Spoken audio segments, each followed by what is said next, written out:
baby. Hey, good morning. Welcome to a beautiful 68-degree morning in Charlotte. Yeah, I love the weather. The weather, what it was last week, anyway. I think it rained here. It rained at the beach. I went to the beach this week, and there were scattered showers and thunderstorms and all that. But yeah, the weather was great. Low to mid 80s. Awesome. Woke up and the sun was out. It's humid. I said, go away. I want some cooler weather. And a little rain never hurts anybody. We certainly needed some rain in the Charlotte metro area big time, and I know we got some storms. But let me go ahead and plow in here, and I'll get some feedback because they probably didn't go anywhere. I did. They didn't. Eric and his son, Landon, Fiel, in the house this morning, representing uh, Beyond Home Services, name of your company, right? Yes, sir. And his wife, Sarah. She's not here. She's been on the show with Eric before, but this morning I'm honored to have his son, Landon, which we're going to find out all about Landon, and Eric, a remodeling contractor. And I also want to tell Eric that you're representing NARI because we're going to talk about the Rodeo Awards. Who, Eric, by the way, is an award-winning contractor through the NARI program, the Rodeo Awards. Thank you, Ray. And I congratulate him on that because just entering and putting the time forth to register and apply and present and do all the things necessary to even enter a contest of that nature, which we're going to talk about here on the show. But did it rain last week? Yeah, it was very wet. Mm-hmm. It was a wet week. Yeah, it was wet. Yeah, because I kind of lost my phone. I didn't lose my phone. I just choose to turn the dang thing off and leave it alone. Unfortunately, people don't like me apparently because I didn't get a lot of calls. No, I don't mean that really. It's just people. I don't get a lot of phone calls. You think I get more, but hey, I'm not complaining. But I definitely loved the phone diet. Are there days, Eric, as a remodeler, you wish you could just throw it away? Chuck my phone. Yeah. Yeah, 100%. Yeah, between the texts and the spam calls. Yeah. Yeah, I mean, it's, and I'm not going to get off on a rant. I know I do frequently, but these darn smartphones have dumbed us down in the fact of how distractive they can be. I find myself like a phone break. That's what I did. But what's amazing to me is I went down to the beach Wednesday and got fried. Yep, the sun was out, beautiful sunny day, mid 80s, and I got fried, and I'm starting to itch now. All the people out there that get fried every year, and they start to heal. Well, I went through all that in 3 days. So, but it's a beautiful day, and so, like I said, went out to the beach, got grounded, walked into salty water, and called the ocean, which I thoroughly enjoy. But it was very crowded. It was August for Pete's sake. What do you expect? No, but I'm not complaining. It's a beautiful day, beautiful week. I want to thank my brother Dale for the use of his condo. Very nice. Enjoyed my little getaway. And like I said, it was nice to get away from the phone. But on the beach, speaking of phones, 80 to 90% of the people on the beach were on their phones. What do you go to the beach for? I mean, I don't understand it. But anyway, that's another thing. But Eric, you are a remodeler, right? That's what right. would you call yourself in the industry? I'm a general contractor, interior remodeler. Yeah. Well, general contractors are come in all shapes, sizes, and directives. And the reason I bring this up is because Eric reminds me a lot of me. And when I say that, I met you, I felt your energy. And how old are you? I'm 43. He's 43 years old, 3 kids, a wife, right? That's right. Lives a homesteading life. Right. And I'm going to ask Landon what that means. And you'll have an answer. I know. 43. Right. You're in the prime of your career, I think. 40 to 50 is what I call the prime years. Yeah. And you made it to 40 and you're a general contractor, but you would call yourself more of a remodeler than a home builder? At present moment, yeah. I mean, soon to change. Soon to change. Yes, sir. So what? So you got plans to kind of revamp a little bit? Yeah, building the right team around you to support that vision. Really think in the next 6 months we'll be moving into additions. Additions. Yeah. Not custom home building. No. So it's still That might be remodeling. down the road a Now, ways, but additions is remodeling area. yeah, I'm sorry. yeah, No, but I appreciate what you're doing because I did it too. right, And like I said, but you're more into the creativity, the creative. And I might be wrong yeah, here. Please correct me. yeah, I'm just kind of reading your jive, yeah. your vibe. Well, we're a full service interior design and remodeling company, all under Uh-huh. one roof. As everyone met my wife Sarah from Uh-huh. Home Theory at the last radio show we were on. She's my interior designer that I use, and we present the full experience to our clients. And so nothing is contractor grade; it is all the collective vision of the client and Sarah interpreting what they want in their house, and we deliver it. There's a tremendous difference between new home construction, new construction in residential, and remodeling. Yeah, I went through it because I started. Well, let me go to you. The heck with me. I don't care about me. I care about you. Where are you from? Wisconsin. Wisconsin. And you've told this story before, but I want you to tell it again Sure. because you're an immigrant to Charlotte, Yeah. and you're well. I'm glad to see you. But you're from Wisconsin, and where you grew up, you had siblings, Yeah. One brother. one brother. Right. What kind of family did you grow up in? Can Uh, I ask that? yeah. Sure. So grew up mom and dad. My dad was a millwright, and Okay, there you go. my mom was Now tell was people what a millwright is, because we're in the South. yeah. A lot of people don't. That's what bugs me about this labor shortage. Kids don't even know what the nomenclature is. What's a millwright? A millwright is really somebody you can stick on a problem and they'll figure it out, to at They're a real high mechanics level. typically. They're But they're a machinists. mechanic, they're an Yeah, electrician, they're uh, someone who can understand heating and cooling. So they understand hydraulics. blueprints. They can machine parts. They can weld. They're a problem solver. Right. So my dad worked in a paper mill, and as anyone knows, a paper mill has electrical, mechanical, hydraulic, moving, heavy machinery, and that a millwright in that type of situation can fix basically everything, keep that paper mill running. You went to high school in Wisconsin. I did.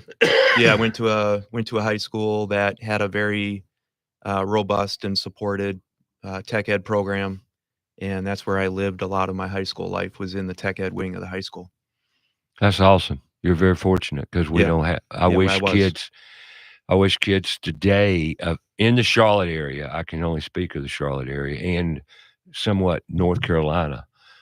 I've seen what's going on in other parts of the state, which is a lot further along as far as introducing tools to schools than Charlotte is. Right. But so how long you been in Charlotte? 7 years. 7 years. So Landon actually grew up in Wisconsin. Partially Wisconsin, Yeah. partially here in Charlotte. So, in your homeschool, were you homeschooled up in Wisconsin? I was, yeah. Cool. I was homeschooled up until about the start of middle school. So you're in public school now? Yep, I'm a senior in high school and going into sophomore year of college. In your high school? Yep. Okay. And I'm gonna get to you in a minute. I want to finish your dad. Mhm. Okay, so you get out of high school. Then what? So when I graduated high school, there was a big push. Of course, any kid born in the 80s, at least my experience was, you need to go to college for a 4-year degree to be happy and to make money. So To be successful, to be successful. So I had whatever that means. yeah, right. In the eyes of in my experience, in the eyes of my parents, it was a 4-year degree, bachelor's degree. That was the thing to go get. So I was interested in engineering, so I went and got mechanical engineering degree, and worked my way through various positions up until You sure. you say mechanical engineer, and I get that. Yeah, Okay, but there again, people tell me I'm an engineer of what? yeah. And you So went to mechanical engineer, but what area? uh, like physics and designing machines and in Machinery. parts, right? That's right. Gotcha. Okay. So I got my start at one of the largest electronics manufacturing company in the country, and worked my way into an engineering supervisor role there. we started having kids, and it was So you met Sarah in Wisconsin. yeah, yes. Okay. We're both from the Midwest blood, Gotcha. and started having kids, and I wanted a job a bit closer to home. Went to work for a contract engineering firm, and that didn't last long. The recession of 2008 hit, and I went and found a job at in Wisconsin. Paper mills are one of the largest employers of the people of Wisconsin, and I went to work for a manufacturing company that built parts for paper machines, and I was their mechanical engineer for quite a few years. So you're a machinist. Yes, I'm getting that Yes. from what you're telling me. yes, And machinists are very, very critical thinking, working, resourceful people. So research and design was part of my job as the mechanical engineer for this company. We designed 4 different parts that were patented, and they received patent protection. I was one. That was the engineer on those projects. So problem solving, Yeah, critical thinking. going out Yeah. before or after the machines are tied up with production, testing parts out, uh, programming the machines. That was really a cool part of my professional life, was having a shop that I could play in. I went to Lambro, Louvered Manufacturing Yep. Company in Arkansas. Yep. You know the I know company? Lambro. Yeah. Okay. Well, I was on WBT back in the 90s. And, as a result of being a NARI member and involved with a professional organization, and I went there and they gave me a tour of the plant. And I went, they took me in the machinist area, the building Right. where all the machinists hang out. They make every piece of machinery they manufacture with in that building. Yeah. They make the machinery to manufacture with, and they have a production meeting every week from everybody for ideas. What could we do to make the widgets and all the machines better? And I looked at all of them and said, y'all are in heaven, aren't you? He said, yeah, we have a lot of fun Yeah, that's right. because they get to make and create and, Yeah. and play with tools all day and make things and fix them. And that's a blast. Oh yeah, that's when you're able to get your hands dirty. For me, Yeah. it was getting my hands greasy and dirty, and Yeah. sitting on a lathe or sitting on a 5-axis machine and running tool paths and creating new parts that have never been created, Right. and then sending it off to a paper mill free of charge to have them test it, and getting their feedback was Awesome. it's an evolution. So you get your feelings hurt sometimes, right? Sure. And But look at what you learned. right, yeah, Yeah. That's a lot of fun. it Okay. was, yeah. So after That's that, in your young years, your 20s. You're going through your 20s and 30s. And right, yeah, it was a small company, and I felt like, well, I've done that. Let's move on to the next thing.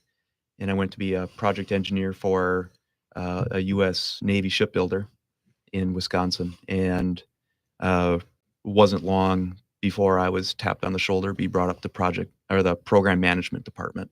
So I was program manager of one of the largest U.S. Navy shipbuilding programs in the country, and of 7 different hulls.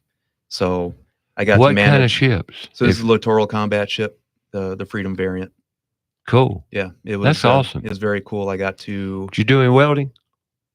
No, I was I had welders that. Well, I know you had welders. Yeah, no. But I always say, yeah, right. Oh, in that job, no. Right. But I know how to weld. Well, you're around it.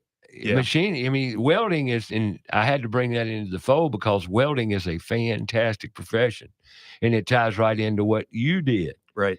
And normally when you're into welding in certain arenas of welding, you become a machinist by virtue of environmental conditions. If anybody wants a career path that is stable and you can make good money, welding.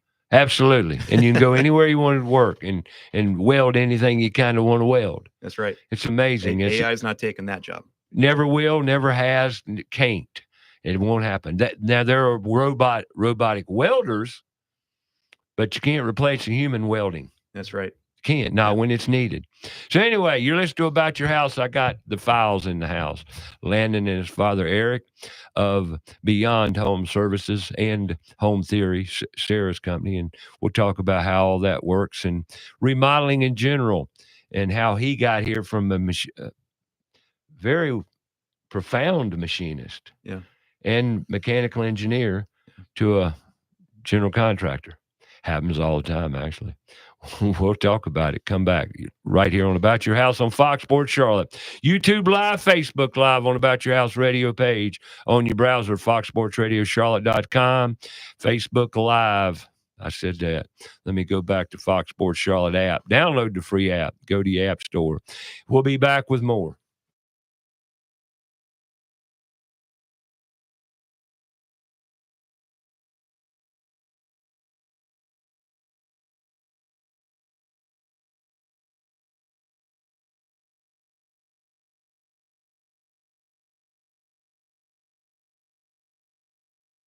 Out more about the show? Go to our Facebook page, About Your House Radio.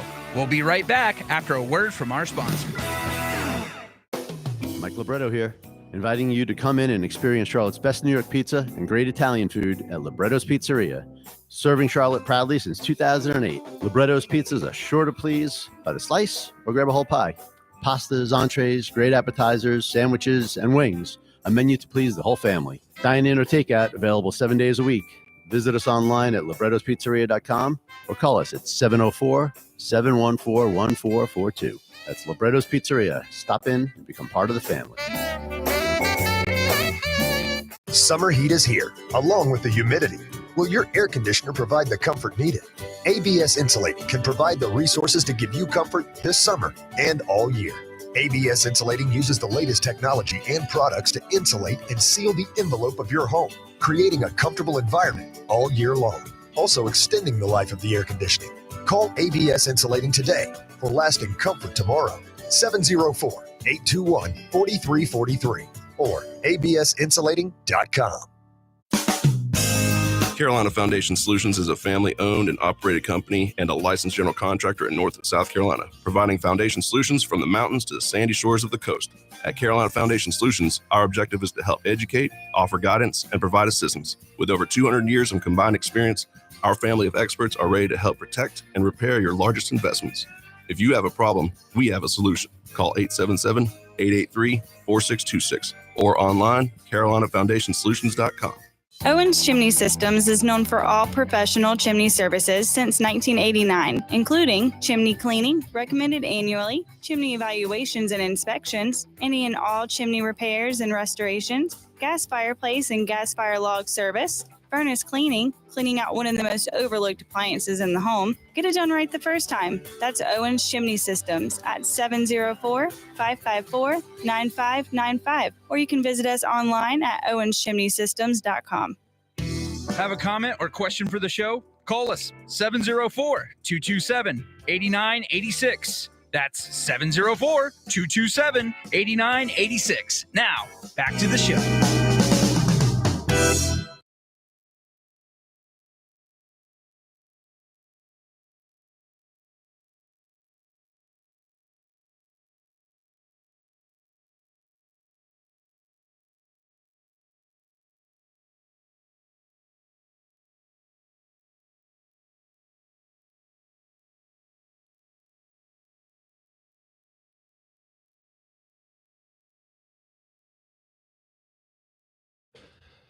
All right, welcome back. Beyond Home Service is the name of the company. We're finding out from Eric himself how he got there. Still not there. On my way. Oh, you're doing fine. You seem to be planted in a good direction, at least from my vantage point. You love what you do, don't you? I do. Yeah. Now you were in mechanical engineering, and then you worked for the government for ships, and then Right. And then what? So we Still in decided Wisconsin. we decided on a family shift, and Can I ask you kind of what brought that on? I mean, you how old were you? 43. You were 43 now, but how old are you? How old were you when you made the shift? In mid 30s. Mid 30s. Yeah. And how many kids at that time? 3. We had 3. So you had 3. Yeah. 3 kids. Still have here? 3, right? Well, Yeah. they're growing. There's proof. Yeah. But so you decided to move. Yeah, we just got tired of the weather, and I think we're both the type of people, Sarah I'm referring to, is we just want to experience life and experience different things. And part of my job as a mechanical engineer for the company, I work for the paper manufacturing company, was to take possession and get trained on a machine that was built right in Troutman, North Carolina. And came down here for a week, got trained, talked to a Came lot to of people. southern weather and saw the scenery. Yeah, I fell in love with it. And then in Wisconsin, we don't have the variation of the beach weather or the mountain, So that was one thing that everybody talked about down here was your hours from the beach, your hours from the mountains, and that really attracted me. On top of that, the weather's pretty pleasant. So Pretty consistent. And it's seasonal, consistent. let's say. yeah, it maybe not for the last month, but It's summer. it's summer. It's been hot, right? It's been hot and wet. Now Yeah. you know what summer's all about, Landon, right? Mhm. People say it's hot, humid. Well, summertime. So we packed things up, moved down here. I took a job with a mine company. I was their project manager. What company? A mine company, silica Okay. sand, and I was their one of their project managers that managed the build outs of their uh, facilities all over the country. So I traveled the country for years, and sometimes 3 weeks, sometimes 4 weeks out of the month, and it was sucked. it was grueling. I'm COVID. just guessing. It might have. You say Then COVID. COVID hit, and people aren't traveling. There's not a need for silica sand as much anymore because it's used in oil and natural gas production. People are traveling less, using less gas, and I found myself going, what now? And I've always worked for somebody, and I said, who better to trust than myself? I got a great wife who, her and I are a team. We have the same vision, and at that point, she was running her interior design business, and I said, let's be the Gaines of Charlotte. Referring to any of the personalities on HGTV. I said, if they can do it, we can do it. So here we are. Awesome. I had been building houses my entire life with my dad. My dad is a lot like me, where he's just never content and doesn't like to sit down. He's either in his garage or helping a friend, and that's where I said I leaned into that of all my experience with him, and the experience I had on my own with all my houses and my investments that I had in Wisconsin outside of my professional life. So you worked on the side the whole time The whole time. you were doing your professional career. Right. Yeah, we never sat down. So you did that with your wife. Right. Yes. She kind of took care of the side business. I'm guessing now as you tell your story. Yeah, it was a family effort. That's awesome. Yeah. And Landon. Yeah. So you lived with this man and your mom in the industry of construction and remodeling and heck, manufacturing and Yeah. all kinds of groovy things. And back to you, Eric, a minute. Listening to you and you're, here you are at 43 years old as a remodeler. Where to? What do you think you're going to do? So I mean, look what you've evolved, but it's all the same. It's just different with different tools. Right. Would you say that? Yeah. In all fairness, right. it's all the same. Yeah. You're just using different tools. So it's tools can even be processes, methods, and the people around you, and the mechanicisms of the delivery. I'm the slow, methodical, very consistent growth type person. Sarah's the more, let's take a risk, let's take a chance, and I'm getting into that more, and in calculated risk, right? It's not like we're doing something that's outside our wheelhouse. It's in business, there's risk, and you've got to have the right people around you in whatever you do. You got to rely. You can't just, you can't just do. You can't guide the ship on your own. You got to have good people around you. So we're building out a great team of people, great subcontractors who have the same vision, and that's why I'm saying in the next 6 months, moving into some bigger projects. Additions, That's right. because now you're into the roofs. Yeah, I mean, digging dirt all the way to the ridge cap. Oh yeah. Yeah. Oh yeah. Yeah, absolutely. And that's a great evolution, but you're in construction to stay, I take it. Yeah, this is Because then you got land in here. this is where this is where I've always had my heart. The going into a college degree, and I'll never regret that. I learned a lot in college. No, you used it. But that wasn't my vision. Right. That was my parents or the people that I trusted around me to help me, guide me. They said that's what you need, because I was the first in my family to get a college degree. They all were on the outside looking in and seeing, oh, those people that have a college degree and went off to college must be happy. They must feel satisfied, and it wasn't for me. But going through all that in my life, now I know I can look at what I'm doing now, knowing that I've done everything that has brought me here, right. and I've got all that other experience, and I've met some great people along the way. And this is where my heart is. But you've always been working with your hands and your mind, Right. and resourceful, critical thinking. Right. Am I right or wrong? Yep. Yes. Because that's what God put us on the earth to do. Yeah. I don't care if you're man, woman, it doesn't matter. He gave us all creativity and imagination. Matter of fact, I had a conversation with a lady the other night, and I speak of this frequently now.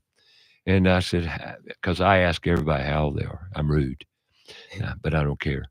Because it gives me a benchmark to go with. If you're 43 and you're in construction, well, how'd you get, your story? Right. Well, it all plays into your age, and here you are in the prime of your life at 43 years old, right where you're supposed to be, and so is your wife, Sarah, and you got 3 kids, you homestead your kids, and we're going to talk to Landon here. He's your oldest, right? Yes. That's right. And, but the point is, you've come here, and what you did in college, you applied it to where you're at today. Yep. And that's great. That's what college should be. But unfortunately, that's rare. Am I right or wrong? You're 100% right. And you were very fortunate. And another part, and I've got to say this because I'm on the outside looking in, you've got a father. Yes. That inspired you. Right. That mentored you. Yep. That raised you. That's right. And he was your father. Yep. And he was in your life. He was. Yep. That's an exception in today's culture. Right. Right? Yes, it is. A father, a father who's present. And that's something that I had to learn along the way as well. But he taught present. You. Yes. But he taught you because he was present. Yeah. And see, that is something that we don't speak of enough. Yeah. Because we talk about labor problems, we talk about education problems, we talk about all these issues around our youth today. There's the biggest one we got. Starts at home. That's the biggest issue in America today. Lack of men acting in a father role. Yes. So you're fortunate. I was fortunate. They push you to college, and that's great because you took the college and used it as a tool, like you said, as a tool, and applied that wisdom and knowledge and education to a great profession. And here you are today at 43 years old. And you made a lot of money along the way because of college. And your parents saw what you were made of. Right. I'm just guessing. You telling the story. Yeah.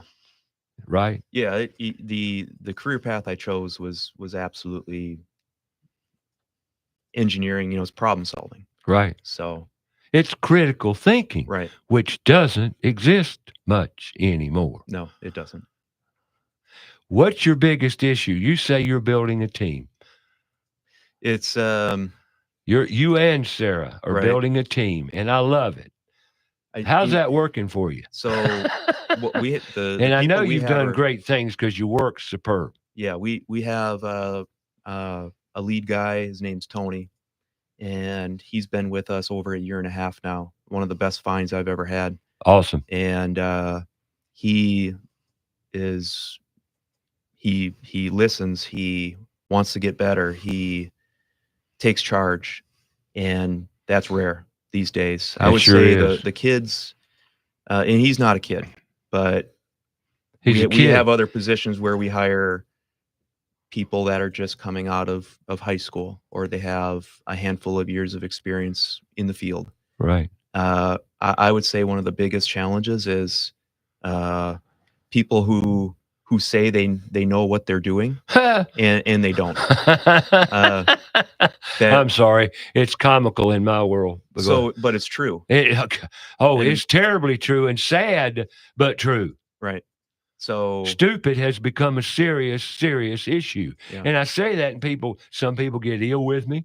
Yeah. Well, that's a terrible thing to say. You damn right it's a terrible thing to say, but somebody's got to say it. I think one of the other issues is really being present and not just punching the clock, but showing up. This thing, everybody smartphone. Yeah, they can see the phone. These kids growing up in this day and age, they're used to seeing whatever apps they're addicted to it. They're addicted to their phone. This is the biggest addiction in our culture today, as I spoke of when people are on the beach on vacation. Yeah, and you can't put down your darn phone. So it's focus. It's just generally a lack of focus. Yeah, and you can learn that. You can learn to focus. Sure you can. It's a discipline, actually. Right. It is a mental discipline. Right. So, it's not all lost on these kids these days. There's still hope. There's some good, we've met some really good people, and they're our employees. Oh, good Lord. And here's the sad thing for me. I go to schools and I talk to kids. I see kids. I love kids. Man, I am a kid just dressed in man's clothes. I'm a little boy. Yep. I get excited and I enjoy experiences. We're all that way. And the sad part is these kids aren't allowed to be kids and to learn and to be creative and use their imagination. And that's sad because every one of them have it. But we've taken it away via distraction. Yeah. And it's hurting our kids because they're not happy. But Landon. Yeah. 17. Yeah. You say you're what grade are you in? I'm a senior in high school. At which high school? I'm homeschooled. You're still homeschooled, but I am, yes. Well, tell me, are you 17 years old? You're a senior in high school. You've been homeschooled most of your life, haven't you? Yes, sir. Now, I don't even know how to pose a question around that. I love homeschooling. Yeah. Are you happy you were homeschooled? Yeah. Being homeschooled I'm a big advocate for it because I was able to do school and then I was able to go to work and help my dad build this business up. That's just something I wouldn't be able to do in public school. So you work with your dad some? Oh, yeah. Oh, probably a lot. Yeah. How long you been working with him? Since the start. Since you could? Yeah, since I could, pretty much. That goes back to 3, 4, 5, 6 years old? Oh, yeah. Oh, yeah. One of my fondest memories was building a mudroom with my dad in Wisconsin. That's what we did. We just would do something random on the weekend. We'd build something. And that's where I learned pretty much all of my construction stuff. All your construction stuff at 17. Yeah. Now what that's wild. So he's been building, Eric, right? Yeah. Okay. There was no option. It was you're coming to help Dad. Oh yeah. Did you I needed did an you extra like hand. working with tools, Landon? Oh yeah. Oh yeah. I can't sit still. I'm one of those. I can't. Well, I waited to bring this into the fold, the conversation, but it's got to be said. And I'm one to say it, and that's ADHD. Mm-hmm. On the way back from the beach yesterday, my girlfriend, she plugged a video, YouTube video in from a doctor who is one of the leading specialists around ADHD and ADD. And it was very, very interesting, being that I am ADHD or ADD or whatever you want to call it. And frankly, I think it's a gift. Mm. It's a gift from God because you can multitask. Your brain never stops. Now, granted, it can be. Now, I did learn there's 7 different types, which was interesting. They all are they're similar, but they're different. And I picked up on that. And I know people who are probably all 7, because in construction, if they did a study, they would find that probably over 80% of everybody in construction is ADD or ADHD. Most definitely. You are a great example, Eric. You can use. Am I right or wrong? Yeah, it's something. It's a label that we've given it that It's less than, right, and when it should be, if anything, more than. Yeah. Because if studies were done, and they have been done, you will find that most ADD, ADHD people are of higher intelligence. Yeah. But they don't, because they want to sell you Adderall and Ritalin. And there are benefits to certain medications because ADHD, and it's genetic, so he says. And there you go, Landon, Dad. Right. And I look, and it made me think of my father, right, who was an electrician, and he was like your father. Well, I remember, I was held back a year, and Landon went to kindergarten, public school kindergarten. Right. I remember sitting with the teacher, and she's like, "He just can't sit still," and I'm like, "I'm not surprised." Right. I couldn't sit still either, and I still can't sit still. No, and your brain can't stop. Right. So, we want to say these kids, if they can't sit still, there must be something wrong with them.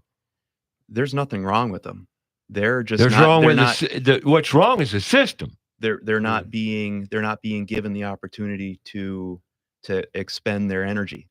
Whatever they're learning is not being presented to them in a way that is intriguing or interesting, or maybe the kid's already got it figured out, and he said he's just waiting for the rest of the class to catch up, and that bores him, right, and that irritates him, right, and you wonder why he can't sit still. Mm-hmm. So that's why, among some other things, we decided to homeschool our kids, and God bless my wife. She took that head on, and we have some great kids to show for it.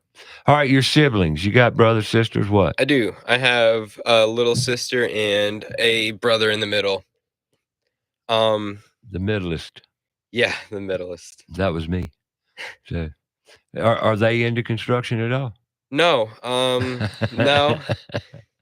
They're both creative.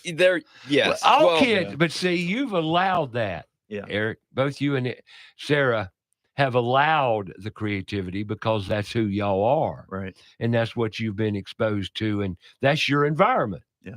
And then beyond that, you homestead. Yeah. Now, Landon. Yeah. Tell people what homesteading is. Well, homesteading. And when did you start homesteading as a young boy?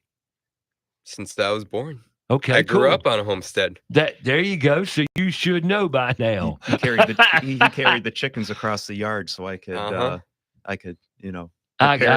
prepare them for That's dinner. Right. That's okay, right. There you go. And then you learned to do that part, didn't you? Oh yeah.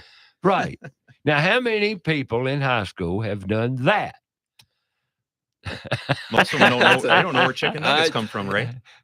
You're right. Most people just think chicken comes from the bag in Walmart. That's pretty much it. All right. Okay. What's homesteading? Well, it's pretty much building something to a sense where you can provide and live off the grid ish. You just have like a You don't rely on anybody. Self-sufficient. Right. Right. Right. Self-sufficient.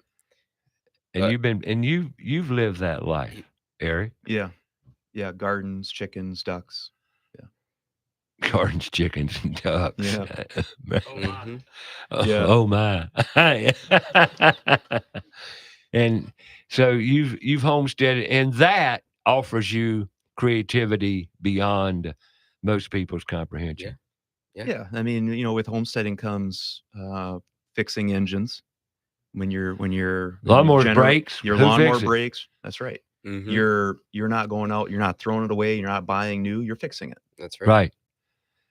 Now, I got an idea around this, and I'm going to talk about it when we get back from the break.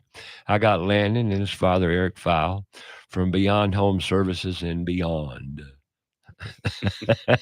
And beyond. We'll talk more when we get back. More here on About Your House.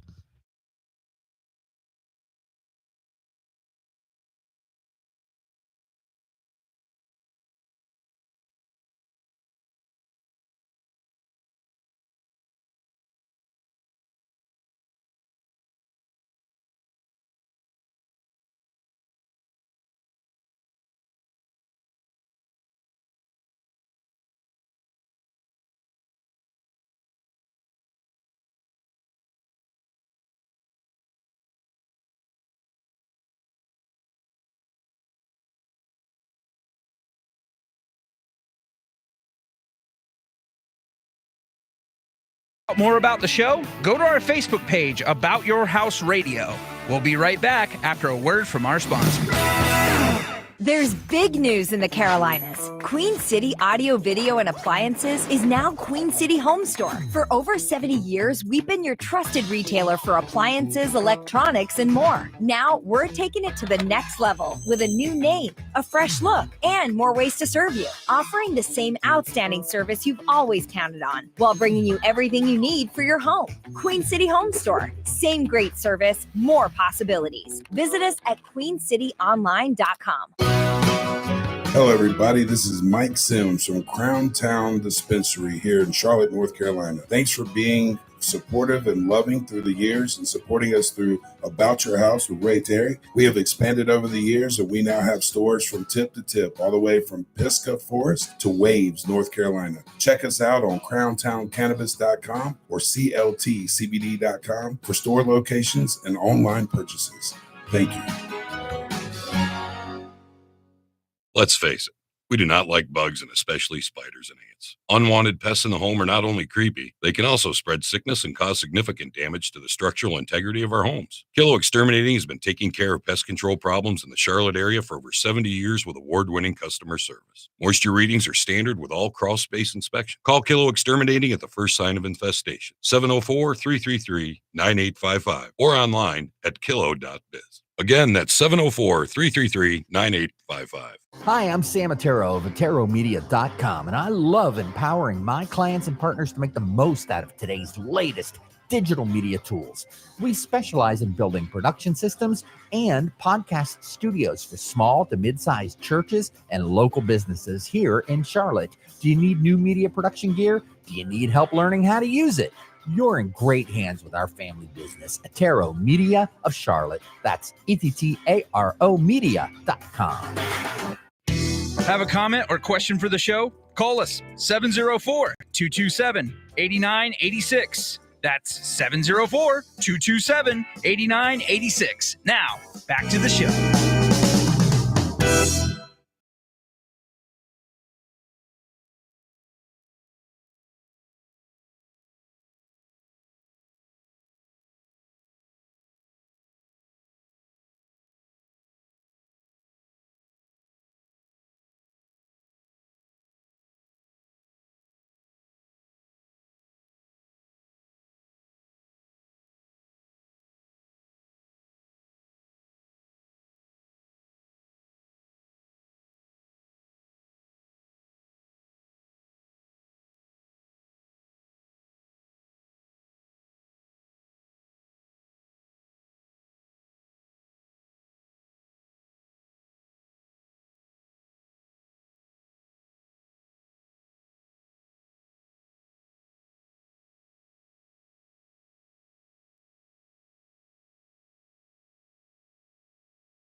All right, welcome back. Talking to the files, bastard files. No, that's a tool.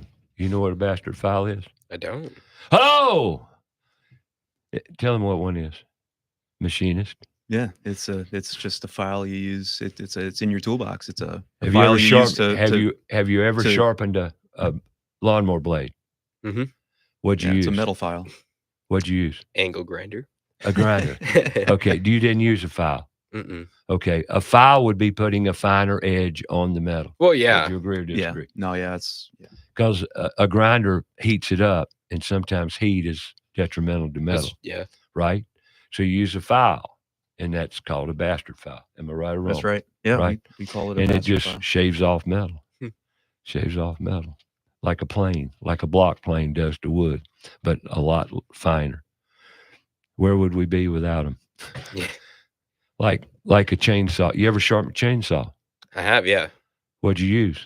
That it is a file. There you of course. go. That's what I'm looking for.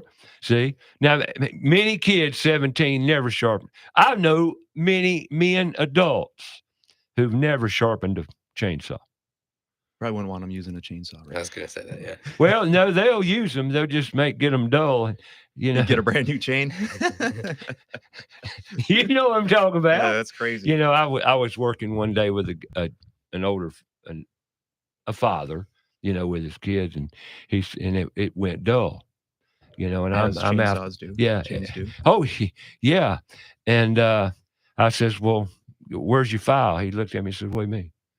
I says, where's your file to sharpen the blade? He says, oh, I take it to get sharpened. I said, what? I says, not today. And he says, what? Can you sharpen it? I says, yeah. Yeah. If you can do own a it the hard way. chainsaw and you don't know how to sharpen the blade, you need to stop, learn how to sharpen the blade before you ever use it again. Wouldn't you agree with that? It's part of using a chainsaw. Yeah. It's like mixing the gas. Yeah. Right. Some people think it comes off the shelf at Lowe's. Yeah. And said, well, we're going to get a new blade. No, sure. Why would you do that? Right. I've sharpened a chainsaw blade so many times we had to replace the blade. You know. Yeah, you wear them down to the point Oh, where, yeah, you got to toss them. Yeah. They're gone. Yeah. There's nothing left. Right. You know. But there again, see, look what he learned homesteading. You know, and you sharpened a lawnmower blade. Oh, yeah. And you used a side grinder. You laugh, but no, that's smart. You know, do you use a battery or corded? Battery. There you go. I bet you can. I don't even have to ask if you can read a tape measure. Of course. Well, you say, of course, Landon. Do you realize 90% of the kids coming out of high school do not know how to read a tape measure? Yeah, And sad part is there are teachers in school that don't know how to read a tape measure. Yeah. That's why they won't rate here in schools anymore. I find out too much info. being in college right now, they don't teach me about any of that stuff at all. Don't know how to read a tape measure. Don't know how to operate a level. Don't know how to do any of that. Where are you going to college? Rowan Cabarrus. All right. What are you learning then? Construction management.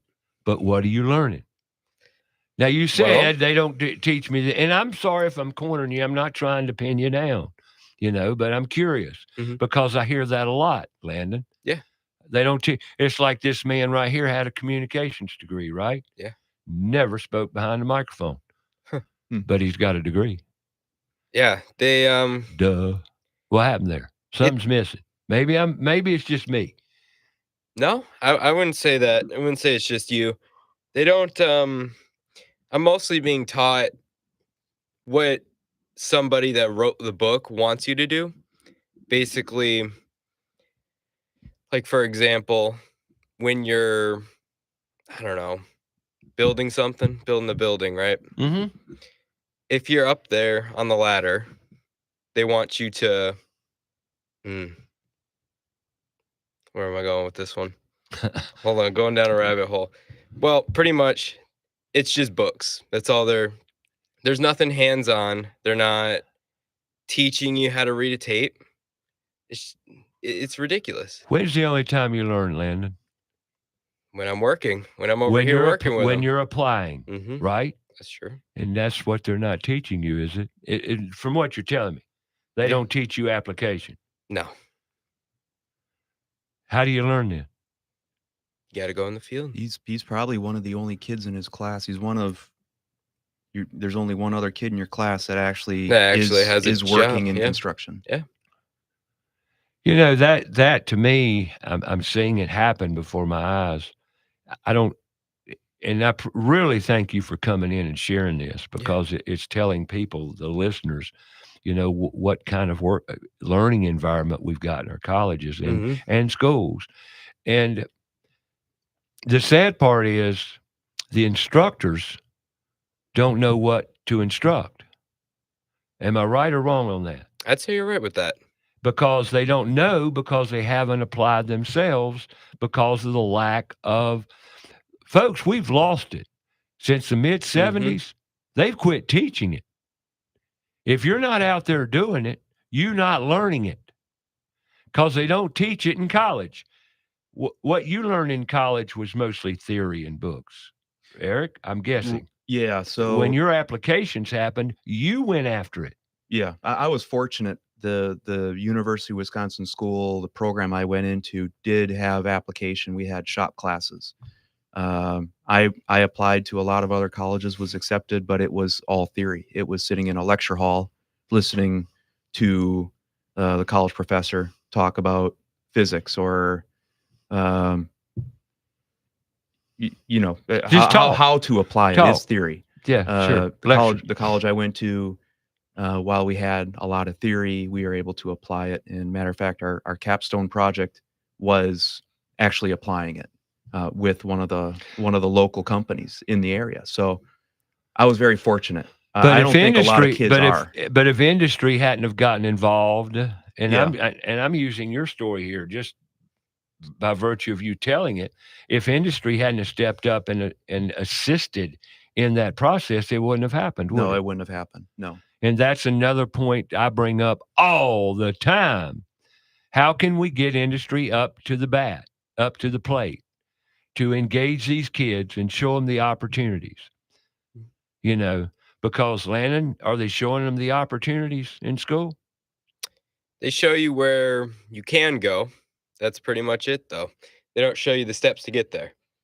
I'll add the one thing good that I've seen from this is we have one class called work-based learning, and that's basically where you have to go out into the field and you have to have your boss sign like a little note that said, yeah, you worked this amount of hours and you did this, and then you turn it into your teacher, proving that you applied it. Validating the application. Right.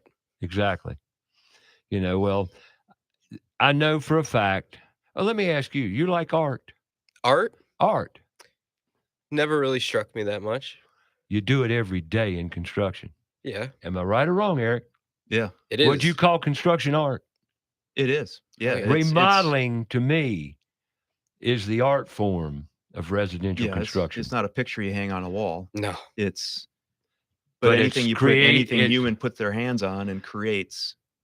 Yeah. What do you find the most fun in what you do?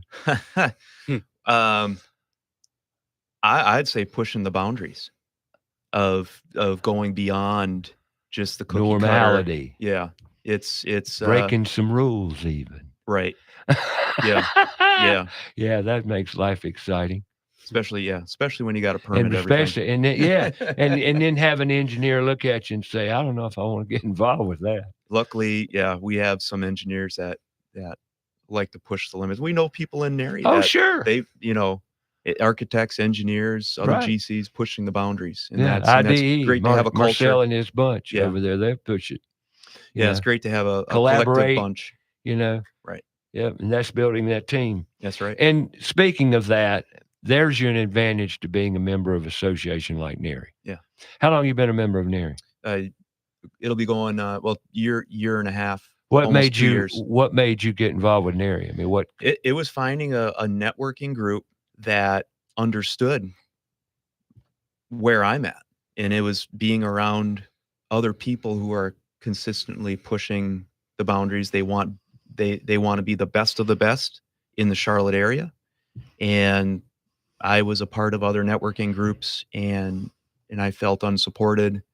And I didn't have, as a business owner, I didn't have an outlet to go talk to someone like you or another, a general contractor, an owner of a company. And NARI has given me that. They've given me people that I can have a friendship with, people that I can bounce things off of, suppliers and subcontractors that have, their standards set up here like we do. So that is why I sought out NARI, and I've stuck with it. It's a great organization, and like you just said, alluded to, the networking and just having people like you that you can talk about, and you're not really competitors. No, there in the Charlotte market, there's so much work out there that there's if you're looking at it that you're in competition with somebody, that means that Your ego's out of whack, your and you ego, need to stay yeah. away from NARI. Yeah, it's what value are you bringing to your profession? Right. And everybody brings a different value. And at the end of the day, it's up to the client to choose who they feel most comfortable in their house. And NARI provides every a smorgasbord of contractors and suppliers and vendors that tailor to really any client's needs. Yes, they do. Any from the 1-2-man operation to a bigger That's company right. like Roby.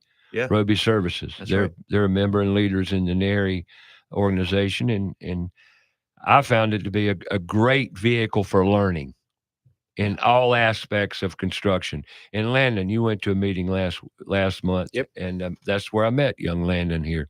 And we will be talking more to Landon and his father, Eric, when we return here. Hour number 2 coming up on About Your House.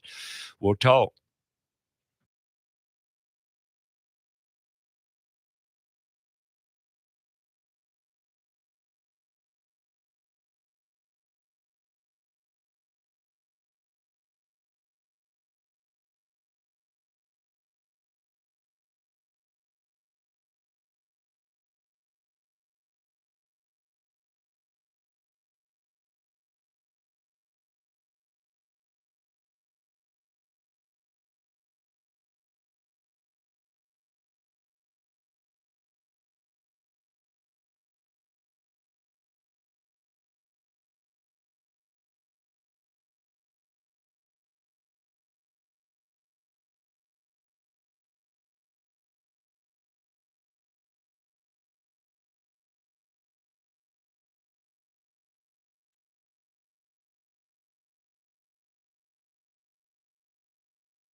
Grab another cup of coffee and join us for hour 2. Eric Fiel of Beyond Home Services and his son Landon will talk more about the trades, homesteading, and how they got where they are today. About Your House is brought to you in part by PutToolsInSchools.org, connecting students to tools of the trades and raising awareness of the many career pathways. Also brought to you in part by Queen City Home Store. Queen City Home Store is a family-owned store. They've been serving the Carolinas for over 70 years. They're the largest independent appliance retailer in the Carolinas, and they're constantly growing and taking pride in the experience they offer customers with a knowledgeable sales staff, product selection, and lowest price guarantee. So sit back, relax, and enjoy some time with us. And now, here's your host, Ray Terry.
All right, welcome back. Talking to Landon during the break about his college experience and stuff. And he's a senior in high school. Yeah. Okay. 17 years old. When's your birthday? September. September. Yep. September what? September 11th. Okay, September 11th. Yeah. Okay, cool. And you'll be 18 years old. I will, Do yeah. you drive? I do, yeah. How long you had your driver's license? Since I could. Great answer. I love it. And that was something you aspired to do, Yeah. apparently earlier to give you. Why'd you want your driver's license? Crazy question. I know it might sound crazy, Len, but why? Well, I wanted some freedom. I can drive wherever I want. And independence. Independently, yeah. And freedom. Yeah. But you know, a lot of kids don't want that. Yeah. Are you experiencing that? Oh, yeah. I know a lot of people that they're coming up on 18, haven't even taken driver's ed. I'm like, what's with that? Do you know? Share with me. So give me some insight to this crazy stuff. I think it's laziness, to be honest with you. I have an answer. Talk to me. Everything's provided. Mm-hmm. It's all provided for them. Would you say they're spoiled? Yeah, they're spoiled. A little coddled, maybe. Right. Yeah. Welcome to America, people. Yeah. Yeah. The kid. And you wonder kid why said, he can't do something? I have everything. Because you're doing it for him. Yeah. I have everything I need. Why should I have to go? Why do I need to go get a job? I'd say gentle parenting. I'd say it's gentle parenting. The kid just asks, "Can you drive me here?" And they're like, "Yeah." Or give them money for Uber. Give them exactly. Gotcha. Cool. You got you got a vehicle yet? I do. Yeah, I have a car. What kind of car you got? It's nothing special. It's just a car's a car. It's a tool. Exactly. It's all a car is. It's a tool. Yeah. Right? Am I right? I mean, you're right. Yeah. But yet you had to preface it. It runs. Right. Exactly. It ain't much. I mean, it's a nice car. It's just like an older Toyota Camry. It gets me from point A to point B. Great car. It is a great car. I've never had issues with it. How many miles on it? 170,000. There you go. Got one out in the parking lot there, 179. Hey. Had it since it was new. Works great. Yeah. Got to keep fixing it. Yeah. Because you know what, folks? Cars break. Mm-hmm. And they're expensive as heck to fix. They are. They are. Uh-huh. You got a truck? Eric? I've got a few. So I figured you did. I got a Toyota Sequoia. I got you. 2016 before they changed it to a V6. So it's Right. got the old V8 in it. Right. 150,000 miles on it. I hear you. Yeah. You can't be in remodeling without a truck. Yeah. You can't. I'm trying now and I can't do it. I need a truck Monday or Tuesday and I don't have a truck. I got a truck that's worn out. Yeah. Needs some work, but that's just the business. I don't like the new trucks. But that's why I could I have a new Sequoia? Yeah. Or a new truck. Oh, you sure. can get a new truck. But they're just not, and they're expensive as all get out. With all the issues they're having these days, he's especially pulling a trailer every single day. Right. You can go down the whole route of the diesels. Sure, go get a diesel that'll pull your Right. trailer, but EPA has restricted those vehicles so much, and they're just not reliable as the old stuff. No, and you know why? Because they want you to spend money. They're squeezing every bit of efficiency and energy out of these. Yeah. In 1995, here's a no man story for you. In 1995, I bought a brand new Ford Ranger, Ford Ranger pickup, club cab, right? And I bought it because I was kind of doing what you're doing, more of a management, overseeing, planning, designing job than I was going out and working with tools every day. Yeah. I had 4 lead men. You've got a lead man, right? I do. What do you call a project manager, something else, whatever. But I called them lead men, and they would manage a job. They would be the guys that go in there every day and do the vast majority of the work. And they did it, and they would oversee all the trades and the subs as they came in, be it the electrician, the plumber, and everything. Well, I had 4 of them, so I had to scoot around town all day and, look and sell and design, do what we do. And run punch list, material list. Do you do that on your jobs? Every day. Yeah. Yeah. And yeah. I bet you absolutely. do the punch list, don't you? You might make it, but you don't do it. No. Yeah. But no, we've designed processes. Okay, cool. To have the crew do the punch list. Gotcha. Yeah. Now, if you're wondering what a punch list is, would you say most people know what that is nowadays? It's just the with, final with 1%. TV? Yeah, it's the final 1% of the project. It's the hardest part of a job. Yeah. It's all the going and polishing, right? Right. Getting it to that level of excellence that we demand of ourselves. It's the details that can make or break the bank. Right. That's right. Yeah, and get you the next job. It's getting that referral, getting Right. the final paycheck too. Sometimes. Sometimes. Yeah. That's it right there. Get the punch list done. Right. And at any rate, we're talking about vehicles. That 95 Ford Ranger I've got had 350,000 miles on it when I sold it 4 weeks ago. Yeah. And I sold it. They just keep running. I sold it to an Hispanic gentleman, and it was broken. It needed a fuel pump. But he bought it, got the fuel pump fixed, came back and visited me and says, "Your truck, great truck." Yeah. I said, "Yeah, it was. Always has been. The only reason I stopped it started leaking oil after main seal because it had 350,000 miles on it." Yeah. And you know what happens. Oh, yeah. It develops a little wobble. Yeah. Now that as being a machinist. Most people say, "Well, why couldn't you fix it?" Well, because you can't fix a wobble. No. Not in the main seal on a 350,000 Yeah, unless you want mile. to tear it all down. You just kind of figure out when you need to put another quart of oil in. Exactly. But when you're in high-end remodeling and you're in South Charlotte, you don't want a truck that leaks oil. No, we don't do that. Well, there's your point. So there, I had to shelve it, so to speak. It was time. There's a time and place. Yeah. But my point is that truck was a workhorse, and it's still working at 350,000. They quit making them. You know why?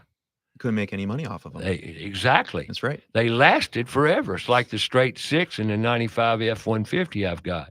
That's motor's bulletproof. One of the best engines Ford ever made. Yeah. And that's why I can't get rid of that F-150. It's a 94. I was listening to the CEO of Dodge, Dodge Chrysler, whatever they are, these Daimler, whatever they are these days. Right. Whoever bought them out. A lot of guys in the trades, you see them in the white panel vans, you see them in the white trucks. Sure. And they're a stripped down version of the upgraded XL, XLT, whatever, right? They're very basic. Even the most basic trucks these days only come with, they still have power windows.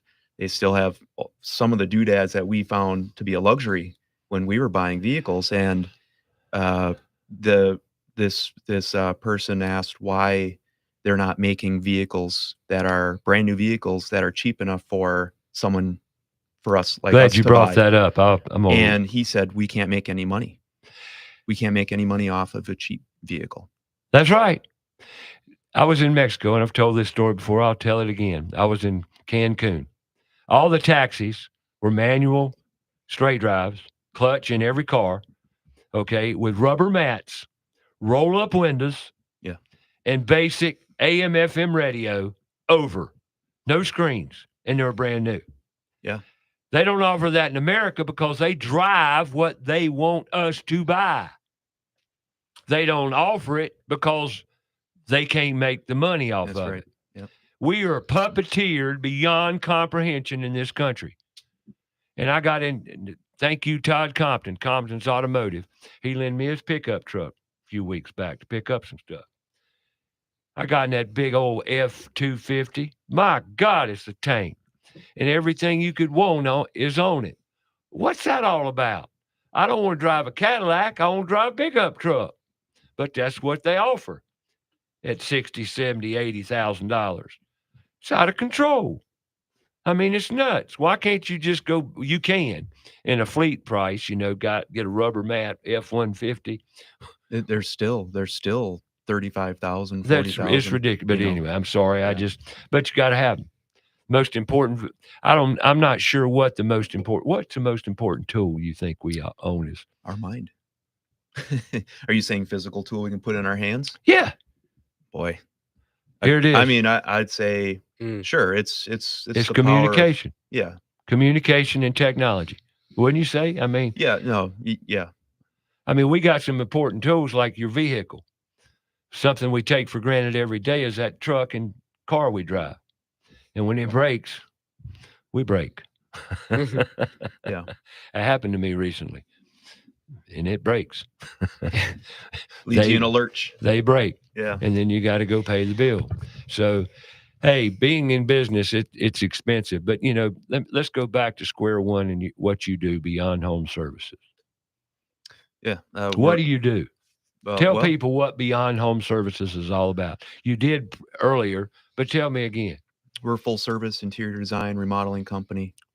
We offer our clients exceptional service, and we give them, we take their vision and we put it into a plan, and we execute on that plan, and we try to deliver. We try to exceed on their expectations.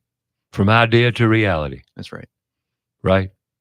And you've been doing this how long now? Full design so build? so we've been in business 5 years. Right. I've been doing this ever since I was, old enough to walk. I understand. But the Charlotte market has been a blessing in especially meeting people in NARI and all the subcontractors and vendors. There's a lot of the especially since COVID, where Charlotte saw the influx of people moving to Charlotte and renovating these houses that are sometimes only 15 years old, but obviously we have older houses than that, and people wanting to make their house their own.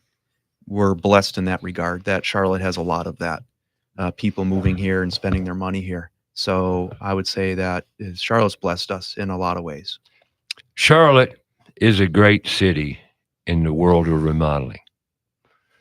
With the money that's here, Choice. Yeah, the choice. I Yeah. mean, it's incredible and forever changing. Oh yeah. And changing quickly to a much higher end market than it once was, and it's always been to a degree. But I have seen it.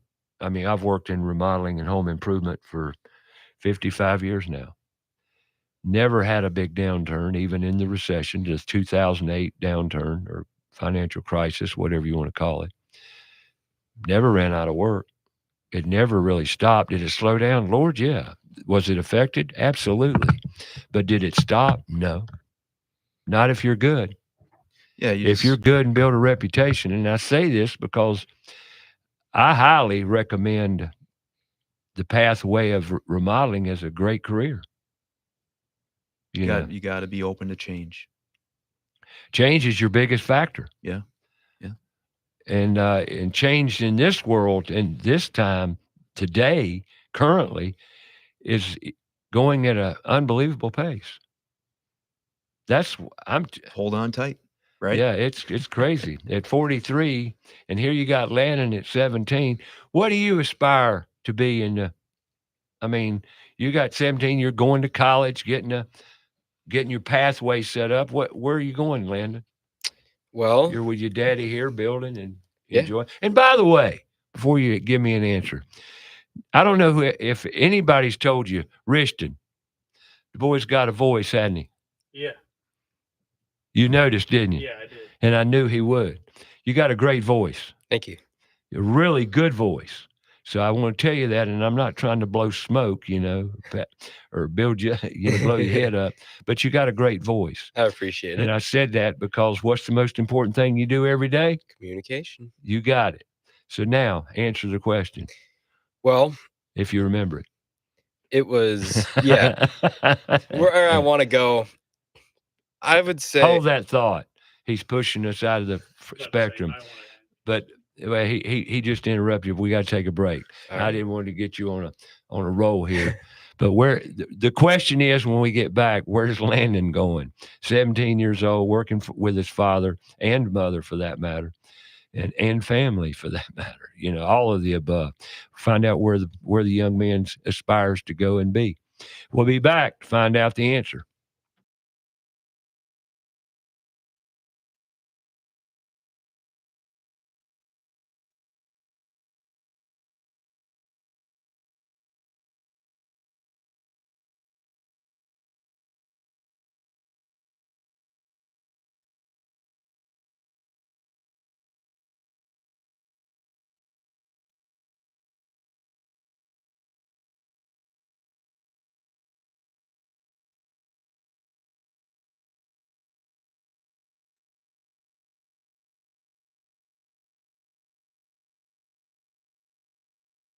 Find out more about the show? Go to our Facebook page, About Your House Radio. We'll be right back after a word from our sponsor. Mike Libretto here, owner of Libretto's Pizzeria and Spinello's Pizza. I opened my first pizzeria in New York City in 2004. Not long after that, I took my passion to Charlotte, North Carolina, serving up a taste of New York City with great pizzas and authentic Italian cuisine. Come in, relax, and enjoy Libretto's Pizzeria, located off Johnson Road in the Ballantyne area. Libretto's is also home of the famous Spinello's Pizza, a 10-inch infused frozen pizza, offered in both pepperoni and plain cheese. Visit SpinellosPizza.com for more information, to find a retailer near you, or just to order for pickup at the restaurant. Libretto's Pizzeria is open 7 days a week, a great place to relax, dine in, take out, delivery, or for catering. Visit us online at Libretto'sPizzeria.com. Call us at 704-714-1442 for the best in New York pizza and Italian cuisine. That's Libretto's Pizzeria. Stop in and become part of the family. Summer heat is here, along with the humidity. Will your air conditioner provide the comfort needed? ABS Insulating can provide the resources to give you comfort this summer and all year. ABS Insulating uses the latest technology and products to insulate and seal the envelope of your home, creating a comfortable environment all year long, also extending the life of the air conditioning. Call ABS Insulating today for lasting comfort tomorrow. 704-821-4343 or absinsulating.com. There's big news in the Carolinas. Queen City Audio, Video, and Appliances is now Queen City Home Store. For over 70 years, we've been your trusted retailer for appliances, electronics, and more. Now, we're taking it to the next level with a new name, a fresh look, and more ways to serve you, offering the same outstanding service you've always counted on, while bringing you everything you need for your home. Queen City Home Store. Same great service, more possibilities. Visit us at queencityonline.com. Let's face it, we do not like bugs and especially spiders and ants. Unwanted pests in the home are not only creepy, they can also spread sickness and cause significant damage to the structural integrity of our homes. Kilo Exterminating has been taking care of pest control problems in the Charlotte area for over 70 years with award-winning customer service. Moisture readings are standard with all crawl space inspection. Call Kilo Exterminating at the first sign of infestation, 704-333-9855, or online at kilo.biz. Again, that's 704-333-9855. Have a comment or question for the show? Call us 704-227-8986. That's 704-227-8986. Now, back to the show.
All righty, welcome back to About Your House right here on Fox Sports Charlotte. Download the free app. If you've got a comment or want to add something, 704-227-8986.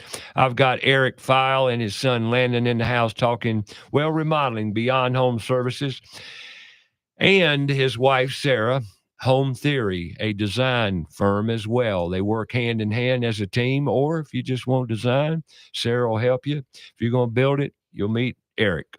So we're talking to his son, Landon, and Landon's in college. What college again you in? Rowan Cabarrus Community College. Taking a construction management course. Construction management course. That's right. And how long you been in college, so to speak? I'll be coming up on my third semester in fall. Third semester? That's right. And then what's your goal from all this? And by the way, you got a scholarship. I did, yes. Just let the people know you got a scholarship, and basically that's why you're going to get all you can, because you got a scholarship, earn that, and you just want to take advantage of what further education you can get around where you're a going. That's right. And where is it you're a going? Well, out of college, I want to try, since I've done so much residential, I want to try commercial a little bit just to get some experience in that. And then further down the road, he's mentioned he wants to retire. And I want to basically just take his position at some point and run the company. You got a lot to learn. Yeah. But that's great that you're going into construction. That's a great great avenue of approach on it. Are you going to work for a firm? Yeah, probably just as like just a laborer in the Start at the bottom. Yeah, pretty much. Well, you won't last long. You'll go. They'll give you a promotion. You know too much.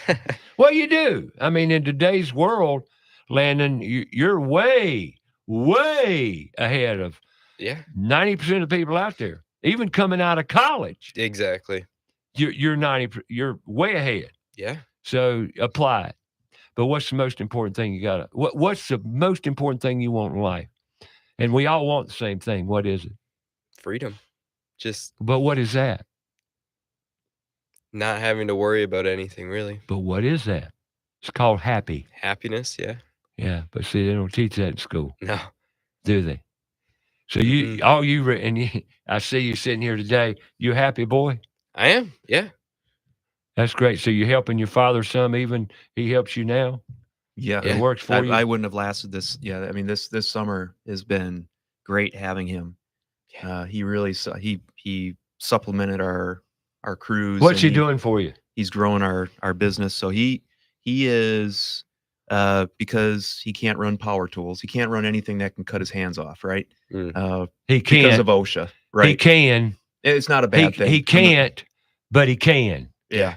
These are the rules. So I got to elaborate a little bit here and get people all upset at me. These are the rules that drive me silly. It's like giving your son at 4 years old a Tonka truck. Says you can't dump dirt in it. Might get in your eyes. Don't touch it. It's a good analogy. Yeah. I mean, really. Right. That's the same thing. And when you're 16 years old, you can't be on a construction site. Why? Most kids, I know kids why. I wouldn't trust him. But see, that's the whole point. If we can't trust them, what are we doing wrong? Yeah, they need to learn to run power tools long before 16. That's the point. Because if you're not teaching them and you're saying you can't do it until you're 18, they're not going to become interested in it. You're not making available. You've taken it off the menu. Right. Right? That's right. That's right. So he's been blessed to be able to run power tools outside of work. He can't, but let me tell you, I can say this, maybe Eric can't. He does use the power tools. You don't have to validate that. I don't care. I know he does. Why? Because that's what they do. Yeah. You have to. It's teach a healthy respect and in proper use and safety of How the do you tools. teach a kid to climb a ladder if he can't climb a ladder? How? Yeah. So that's why all these trades are removed and all these experiences are removed, because there are rules around it. The rules are what the problems are. Yeah. I had a conversation with somebody Friday, but you can't do that because of insurance. You can't do it. I said, so what you're saying is I can't do my job because of the rules. Well, yeah, I guess so. I don't play by those rules. But you got to. No, you don't. You just don't get caught. And there's construction. And I'm not saying it's not for safety. OSHA's a great thing. Living's a great thing. Safety's very, very important. But we got to teach it before 16 and 18 years old. Yes. That's the point. Yeah, that's my point. It's not the point that we don't need rules. We do. But they need to make sense, just like Common Sense 101. Where has it gone? Where? You can't teach kids what they don't know. Right. So, this past summer, that's why we focused on Landon taking over certain aspects of the site management, getting materials there. Sure. So we've got other vehicles in the business and he's driven those. He goes to pick up tile, paint, lumber, drywall, materials. Yeah. Materials. That is probably one of the most important mechanisms of a job. Right. Like He's punch list estimating. item, like punch list items. I'll never forget this. I ran the punch list material. I went and got it because I knew every item they needed. And that to me was an important. And when I found somebody that knew and could take my place, I was blessed. I said, Yeah. "Oh my gosh!" Not have to run to the store 3 times in a day. Right. Right. Well, I ran a tighter ship than that. I'm gonna go once. I'm and saying you most better- people will. I know that. Yeah. Make me a punch list. And when I'm talking a thorough punch list, plumbing, electrical, mechanical, everything you can give me so we can get it done. Right. But doing that is a big job. Yeah. We're working him into that, where he's responsible for having all the demo materials on site, which is all the dust curtains, Sure. the dust scrubbers, the floor coverings, the blue tape, things to make the job site. Prophylactics of the job. Right. Protection. So these are certain aspects of the job. It's using your brain, not just showing up and going, what do I need now? So these are important things that we're teaching him, outside of the hands-on, right? He gets plenty of that as well. So we've looked for other areas to teach him how to run a job. You getting there? Yeah, I'd say so. You like it? Love it. I like that. See, now, when we could teach our kids anything, I don't care what it is, and you say, you like it? I love it. That's what we're after. You're happy, right? Oh, yeah. You get paid? Yeah, of course. You say, of course, that's not a given now. I mean, you do have a roof over your head. That's true. You do have food on the table, right? This is true. Yeah. Even though you grow them and have to go out and kill them and eat it. But, no, I'm kidding you. Although he you gets have. compensated. Exactly. Yeah, yeah. exactly. And you should, obviously, but Yeah. we all should. That's what we do. Right. But what time you get up every morning? About 5:45, 5:30. There you go. That's it. I love it. That's great. You do have you learned anything about electrical? A little bit, little bits and pieces from what I've observed and got my hands on. Gotcha. What about plumbing? A little bit of that, yeah. I've been around some of it. How about carpentry? Carpentry, yeah. I've done a little bit of carpentry. How about some drywall work? Yeah, I've been around a lot of drywall. You Done ever a little picked bit up of it, done a have you little ever mudding. picked up a trowel? Yeah, little mud. pan? Yeah. Little mud pan? Oh yeah, tape, mud. Yeah. Yeah. Cool. How about painting? Painting.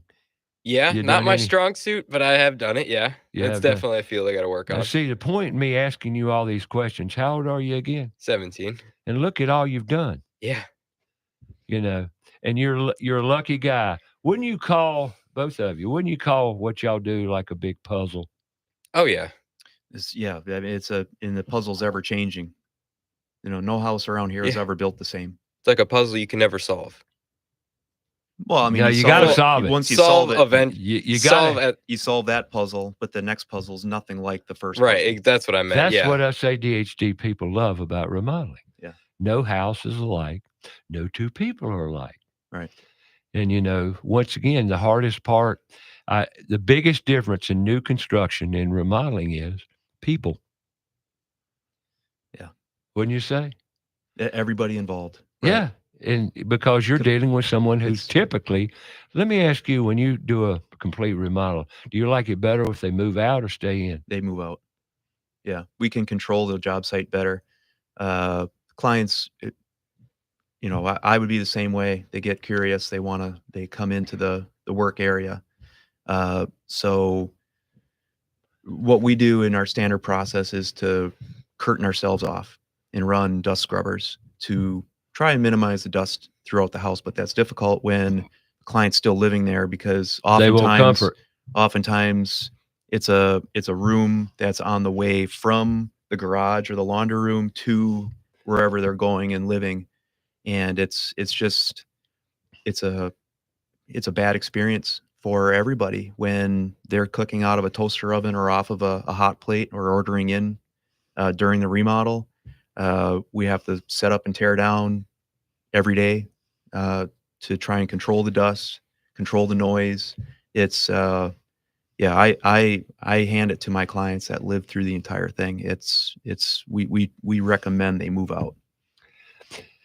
That's great. But some of your clients choose to stay in. Yeah, for any other, for one reason or Yeah, another. exactly. It's They got their expensive to move reasons, out. and that's what they do. Yeah, Yeah, so we try and expand. make it as comfortable as we can for them. Right. But in construction, if there's anything anyone knows about construction, if this is your first time listening to this show, construction is dusty and it's noisy.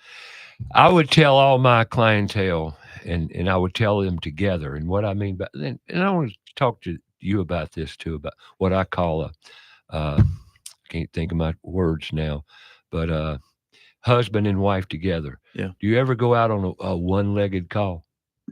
Yeah. So I have partnerships with restoration companies. If somebody experiences the worst time in their life where they have a flood, a fire, we come in after that and we'll put the house back to the way it was. Yeah, Gotcha. so we'll do that outside of home theory. I hear you. I see what you're saying. Yeah. But our 95% of our work is interior renovations with full interior design. When I got a call, somebody said they're interested in having me come over and look at their job. I would say, okay, gladly, but I want both you as their husband or a partner. Oh, So, you and I said said, from that side. and I said, I must have all parties present. Well, he works. I says, so do I.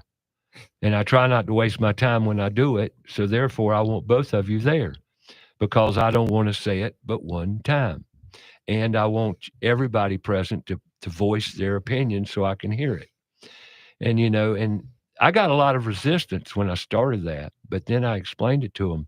Listen, this is one of the largest investments you're going to make on your home.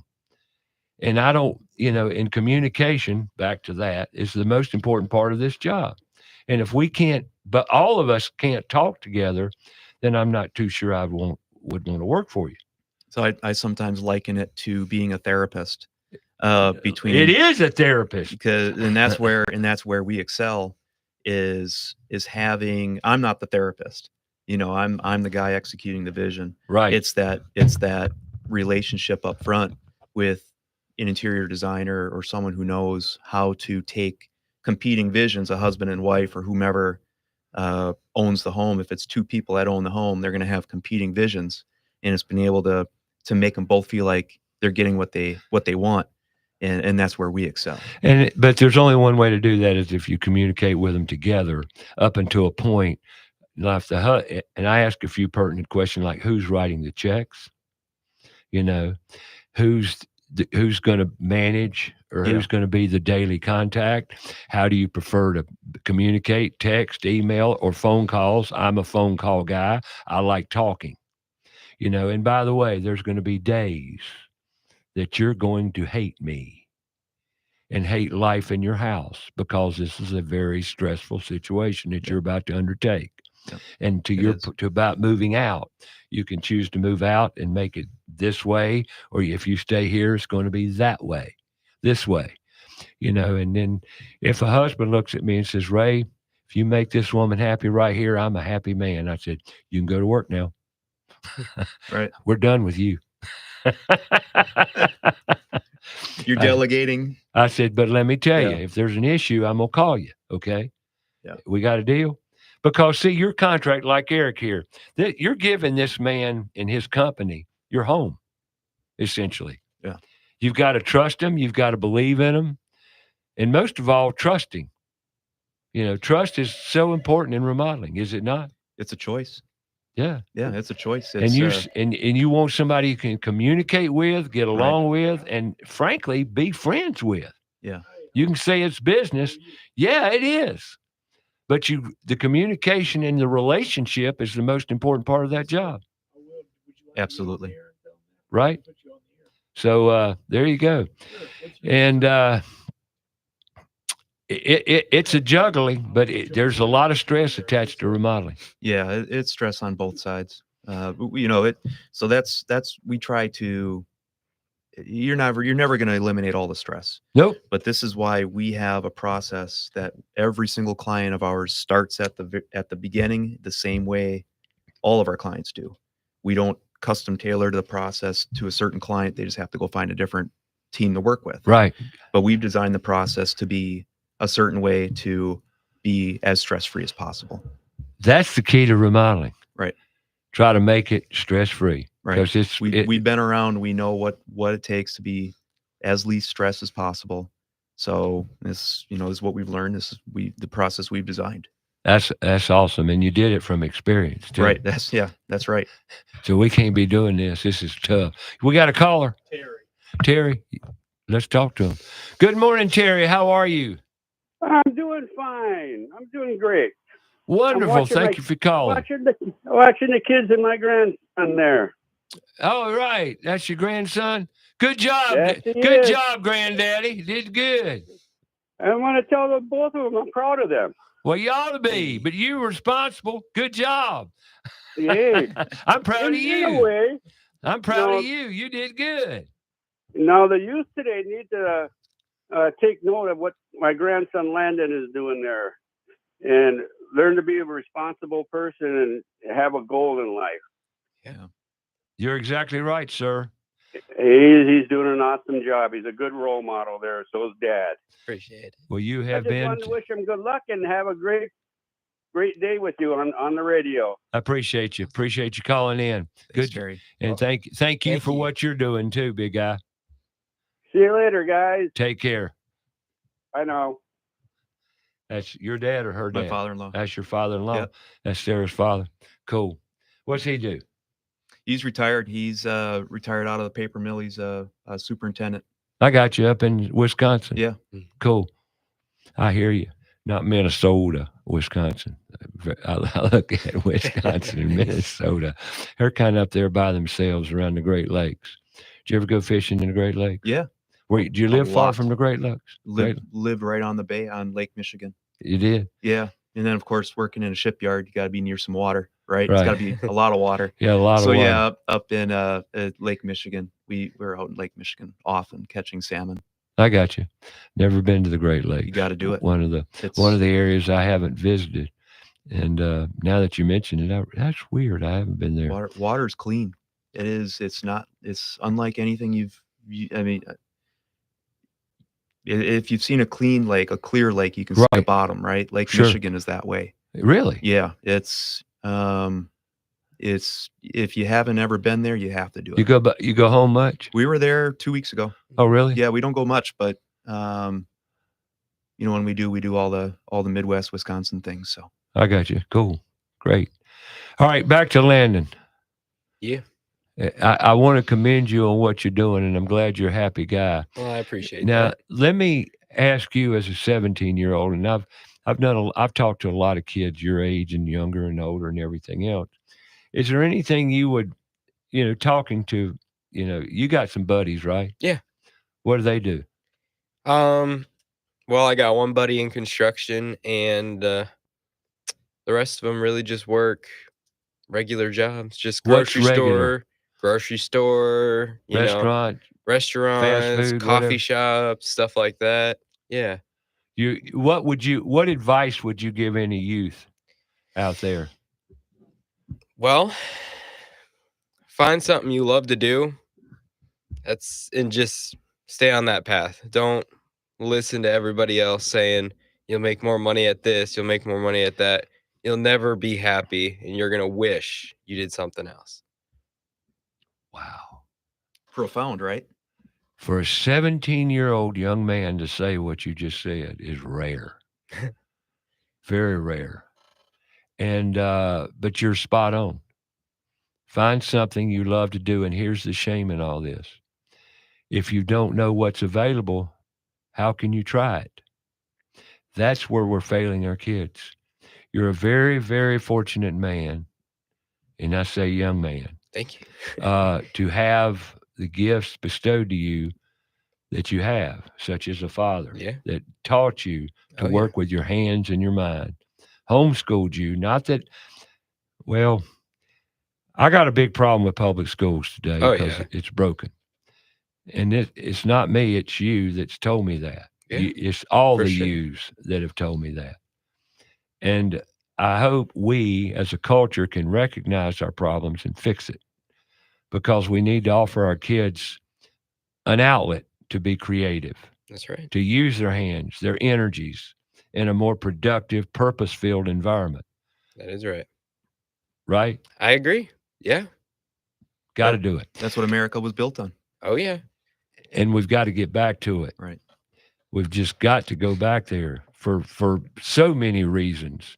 And when I bring this up constantly, well, I'm doing it because it's a dying art. No, it's dead. How's that? There you go. It's pretty much dead. And we've got to revive it somehow.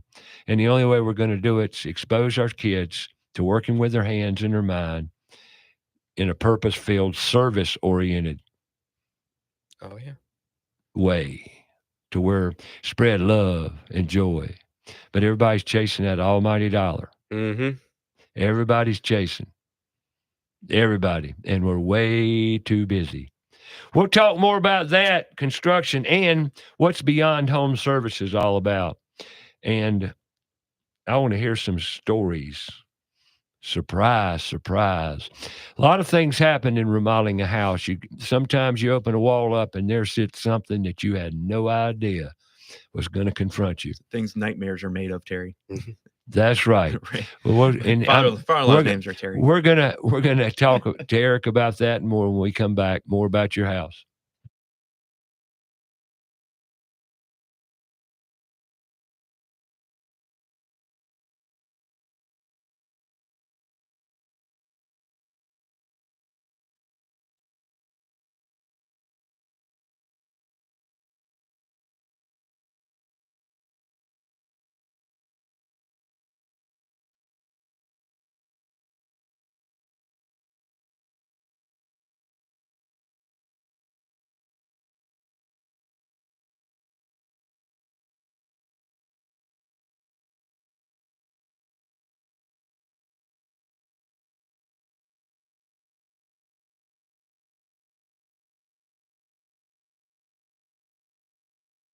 Show, go to our Facebook page, About Your House Radio. We'll be right back after a word from our sponsor. Hi, I'm Sam Otero of AteroMedia.com. Someone asked me once what I love the most about my 30-year-long career as a media producer and educator, and I have to say the fact that not only do I get to create for a living every day, but then I get to teach and help others to use the content and gear systems that I've built for them themselves. Do you need professional live event video production or streaming services? You're in great hands with our family business. All 5-star Google reviews. That's ETTARO Media.com. Owens Chimney Systems is known for all professional chimney services since 1989, including chimney cleaning, recommended annually, chimney evaluations and inspections, any and all chimney repairs and restorations, gas fireplace and gas fire log service, furnace cleaning, cleaning out one of the most overlooked appliances in the home. Get it done right the first time. That's Owens Chimney Systems at 704-554-9595. Or you can visit us online at owenschimneysystems.com. Carolina Foundation Solutions is a family-owned and operated company and a licensed general contractor in North and South Carolina, providing foundation solutions from the mountains to the sandy shores of the coast. At Carolina Foundation Solutions, our objective is to help educate, offer guidance, and provide assistance. With over 200 years of combined experience, our family of experts are ready to help protect and repair your largest investments. If you have a problem, we have a solution. Call 877-883-4626 or online, carolinafoundationsolutions.com. Have a comment or question for the show? Call us 704-227-8986. That's 704-227-8986. Now, back to the show.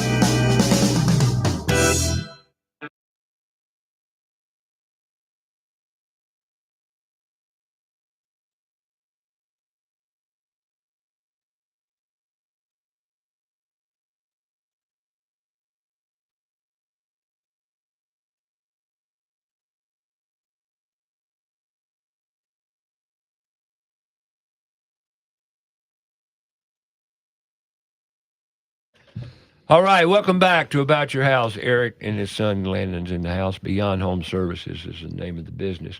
Remodeling is their game. I think it's remodeling and taking an existing structure and environment and making it suit the needs of the homeowner, the owner, or whomever you're satisfying. be it the children. I don't know. But regardless, you're going to remodel it. All right. What's the biggest surprise you ever got in remodeling a house? You remember it? So yeah, I do. And I want to preface it. Okay. In a lot of the big companies do this, and I do it as well. It's called a pre-construction phase, where you're gathering information. No amount of going in the house without removing drywall, you're never going to find out what's behind the drywall until the demolition phase, which is after the fact finding. You're still finding facts in demo. I think the biggest surprise we've ever had was what was assumed to be, we knew it was a load-bearing wall. We assumed the header, the load-bearing beam, went from corner to corner. We're talking about a wall running perpendicular to an exterior wall. Mm-hmm. So we assumed that the header was sitting on the exterior wall. It wasn't. It was sitting out in the middle of. It was in the middle of this span. House was built about 15 years ago. This is when the local builders started to use a lot of engineered lumber, engineered products, and there was no real standard around it. This header landed in the middle of a wall, with a bunch of utilities in its way. I was going to say, I bet I know what's coming. It looked like an afterthought, and there was a whole bunch of steel. And it's really, and that's the thing that drives me. It's like, well, that stinks, but we can figure this out. It was an afterthought, and the builder, there's no reason to do it the way the builder did it. Matter of fact, it ended up costing them thousands of dollars more to do it the way they wanted. We put it to the way it should have originally been done. So I think that was our biggest surprise, especially, like I said, going in, doing all the fact finding, opening up strategic areas of drywall to see. And yeah, but you can't know everything. It's hiring a good team of people that know what to do when they find something. You're never going to know 100%. No, you never do. But the more you do, the more of it you do, the more you learn on the possibilities of, if that makes any sense. People would say, how do you know there's a plenum back there or a ductwork? I says, well, there's one upstairs and it had to get there somehow. Yeah. And there's no other path or route they could have taken. And sure enough, it's going to be a 3 1/4 by 10 wall stack in that wall. Yeah. And, yep. And comfort's a big thing. You got to, plumbing, for example, trying to tear out a wall and you open it up, there's a 4-inch vent in your way. Yeah. What we do is you can have some reasonable confidence going into a demo by simply going in the crawl space. Exactly. Looking up at the, where you assume the bottom plate is for the wall, or going up to the attic, like you're saying, and seeing there's a plenum there. Well, that void in that closet has got to be that plenum. No, we can't just blow that away unless you want to move your HVAC somewhere Exactly. else. Exactly. I'm fixing to do a job now that I had to go, and my experience allows me, just like yours does, to go out and do assessments of certain things to where they don't know. They don't know. I was called out to a vent job because that's kind of what I do now, is kitchen ventilation. And the guy said, well, the blower is making too much noise. Can I get a remote blower? 2-story house. Yeah, I know this story. Yeah. And so I said, sure, we can go see. Well, I crawled up in the attic. There's no way I can put an inline blower. There's not enough room. And where it's at. And I said, and to put a remote blower on the roof, I've got to move a plumbing vent and other things. And then I've got to get a 12-2 wire from the blower to the vent hood. Right. Now, where's it ducted through? He says, I have no idea. I says, well, I'm going to have to come over and figure it out if we're going to do it. So I did. And I told him, I said, your ductwork right behind the corner of this closet. Never knew.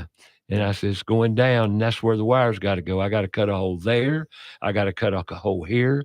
And if we're lucky, I got one hole to cut downstairs somewhere. I'm not sure where yet. Yeah. But it takes experience to know that. And then again, you don't even know it until you cut a hole to find out, because then you cut a hole and you find out something else is in your way. Right. Right. So, Always. so but that, like you said, that's the fun part of the job. Yeah. If it was easy, everybody be doing it. That's right. And they'd be making the money because it ain't cheap. All this experience and knowledge cost. It's just like an education. To get to where you're going is going to take experience and application. And that's where you learn. And so many of I ordered a switch. I got to tell this story. Somebody called me and says, I smell electricity and my vent hood quit working. And I just replaced the blower on the roof, the 2 fans. So I knew it wasn't the fans. I took it back off to check for any wires, any burns, everything's clear. So, but before, when I went over there initially, she didn't have one speed. They got a high, medium, and low, right? Well, the medium didn't work, which tells me the switch is broken, right? Immediately. Well, then she says, I turned my fan on this morning. I smelled some smell like electrical, and it quit working. I said, your switch just went out. She said, how do you know that? I says, because switches break. And I've already replaced the fans, and I know, and it didn't work before the middle speed. She said, you're right. I said, so I bet you. Well, I ordered a switch. She got it. She said, this switch isn't the right switch. I says, why isn't it? She said, it's flimsy. It looks like a piece of plastic. It looks like a toy. I said, welcome to the world of technology. She thinks it's the wrong switch. It's not the wrong switch. It just looks to be flimsy, but that's what technology represents in this world we live in. So anyway, I'll go over and replace the switch, and it'll be fixed. She wanted to replace the whole vent hood. Typical, right? Can you replace the vent hood? Why replace the vent hood when we can replace the switch? But this is the mindset we're all around nowadays. But it takes experience to figure all this out. Well, we live in a remove and replace world, don't we? Don't you get that, son? All the time. Just put a new one in. Yeah. You don't need a new one. Yeah. I mean, it's gotten to the point where there are some things that are difficult to fix. But, yeah. I went out to a vent hood 2 weeks ago, talked them out of putting a new one in. The only reason they wanted a new one is, you know why? 18 years old, and we know it's going to break soon. I said, but I just looked at your vent hood. No one ever used it. 18 years of non-use. Whoever lived here before you did not cook much and use their vent hood. There was no grease on the inlet ports of the fans. This is the one with the remote fan? No, this is another one. Yeah. And it had vent hood's nothing special. It's just got a blower motor and a just moving switch. air. Right. Just moving air. Yeah. Yeah, but it was an exposed chimney hood, one-piece chimney running in between crown mold in a kitchen that had a 10-foot vaulted ceiling. To replace that vent hood would be a major mess. Yeah, it's just not you doing it. It's the drywaller. It's the carpenter, it's all it's the exactly. painter. Well, I'm gonna do all of it. Yeah, because when I go do it, I'm gonna do it in a day, and I'm out. And I could do it, but it didn't need to be done. Yeah. There was nothing wrong. And once I told them what would be involved, they said, "Well, we agree with you. We don't need all that mess." I said, "Well, that's what you're getting, and your vent hood's good." Now, see that how many people come out here and talk you out of doing something because the vent hood they had looked great. One-piece chimney, getting that sucker down would have been a chore. I would have done it, but Lord of mercy. But that's remodeling. Sometimes you just got to go with what you got, and fix it and repair it. But not everybody can do that. Right. No, they can't. And just like remodeling. Well, yeah. I mean, remodeling, I am an advocate for my homeowner. So when I come out to the job, I'm not just looking at the space they want us to remodel. I'm looking at as much as I can within the amount of time I have, right? Because you could go down a rabbit hole. But I'm in North Carolina, if your crawl space isn't encapsulated, I'm likely going to tell you have too high of humidity in the crawl space and you have microbial growth. I tell 95% of my clients that. For overall building health, that is an important part of the house. And I'm not a guy that can sell that. I don't encapsulate crawl spaces. I have people that'll do it, but I want my client to use their money, because it's most of my clients don't have an unlimited checkbook. If there's, and I'll bring it to their attention, if they're going with me Well, or you're not. basically become a home inspector because you're playing with their But house. it's a lot like that. It's Yes. being an advocate. You're helping your client by giving them what they need at the moment. Right. Maybe not what they want. They wanted a brand new hood. That's what I advocate for my clients. They didn't too. really want it. They just didn't know they didn't want it. Right. Because they were replacing something they had no idea of the condition. It's being the expert in your field, giving your client the trust. Trusting that you're not going to sell them something that they don't need. Oversell, upsell, very popular these days. Yeah. Substantiation. Don't believe everything you hear. In some cases, not all cases. Right. 704-227-8986 about your house. We're going to take a top of the hour break here, come back and talk about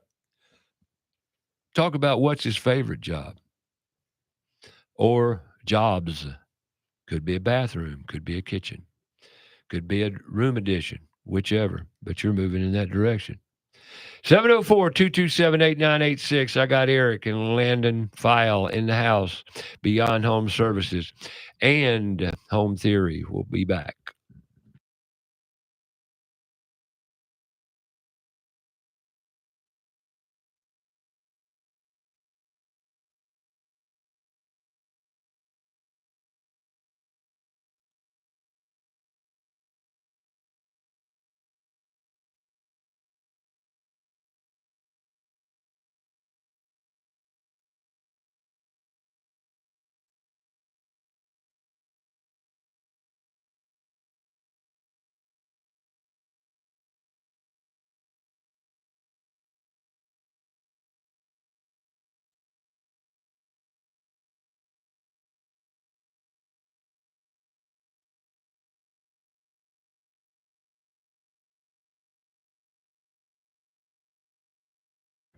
It's been oversold in Charlotte in some cases. Hour number 3, Eric Fiel of Beyond Home Services and his son Landon will continue discussing their experiences in the field and the industry in general.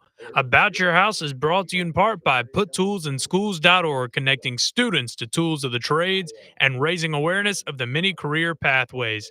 Also brought to you in part by Queen City Home Store. Queen City Home Store is a family-owned store serving the Carolinas for over 70 years. They're the largest independent appliance retailer in the Carolinas, constantly growing and taking pride in the experience they offer customers with a knowledgeable sales staff, product selection, and lowest price guarantee.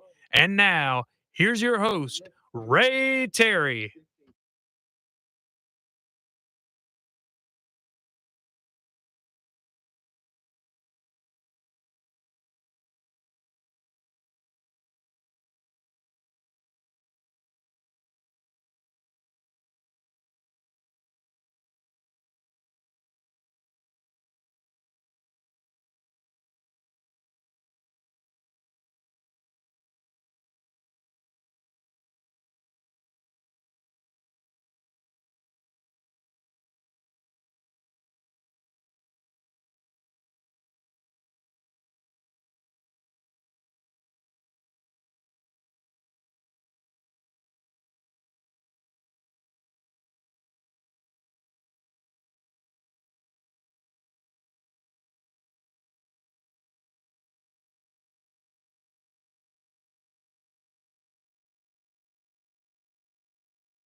All right, welcome back. Beyond Home Services. How'd you come up with that name? It was, I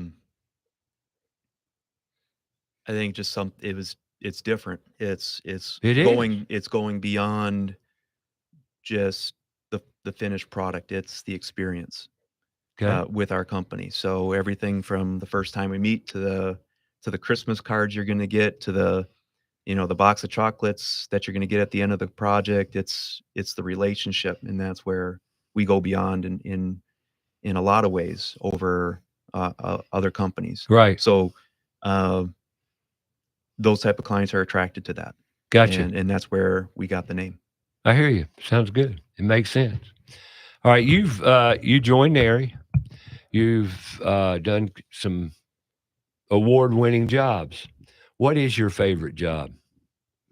I think my favorite job, I know during the break we were talking specifically what room of the house. I really think it's the project where a client trusts the vision. They allow Sarah with Home Theory to really develop a space curated specifically to the client and not holding back, because there are so many things you can do in a space, and a lot of people, they worry about resale value. We've talked about this on Instagram in our company. What we post is, don't worry about resale value. Like, enjoy the space that you're going to live in for the next 5-7 years. And I promise somebody else will love it as much as you when it comes time to sell that house. But spend the money. It's your money. Spend it the way you want. Don't go halfway, go all the way. And those are my favorite projects, when a client goes all the way. I get it 100%. And a lot of people, base their whole job on price, and a lot of times it limits them, and they suffer in the end and say, why didn't we go the extra mile? Right. Especially in Charlotte. Yeah. Sometimes it's when you're talking about price, it could just be the matter of spending another $20,000 to get what you really, really, really want. Right. And don't wait. You have some people out here that want to remodel their home before they sell it. And then when they finish the remodel, they say, why didn't we do this sooner? Yeah, that's a great question. Well, why didn't you? And enjoy it. And don't wait for prices to go down. They're not going to go down. They're not going down. Never have, never will. Yeah. That's a fallacy from way back. When they go up, they ain't going back down. Yeah, they'll keep going up. If there's one thing we've learned from COVID, it was the same thing that professionals in the industry were saying around tariffs. The threat of tariffs came out, and the phones slowed down for a lot of people. We were blessed to be able to continue moving through all that. And tariffs hit, prices went up, and then tariffs got removed, prices never went back down. They won't. So greed takes over. Right. So tile is more expensive. Yes, when you walk into Lowe's, Home Depot, you see lumber prices going up and down, the price of 2x4s and drywall. The other finishes don't follow that trend. It's not a commodity like lumber is. Tile, what was $12 a square foot, went up to $15 a square foot to account for the tariffs, and they never went back down. So don't wait for the prices to go down. And part of that's pure manipulation. Call it tariffs, call it what you want, controlling the market, and more money. That's it. It's all intentional. Every bit of it. But that's the world we live in. So, but to your company, do you have a kitchen, a bath preference?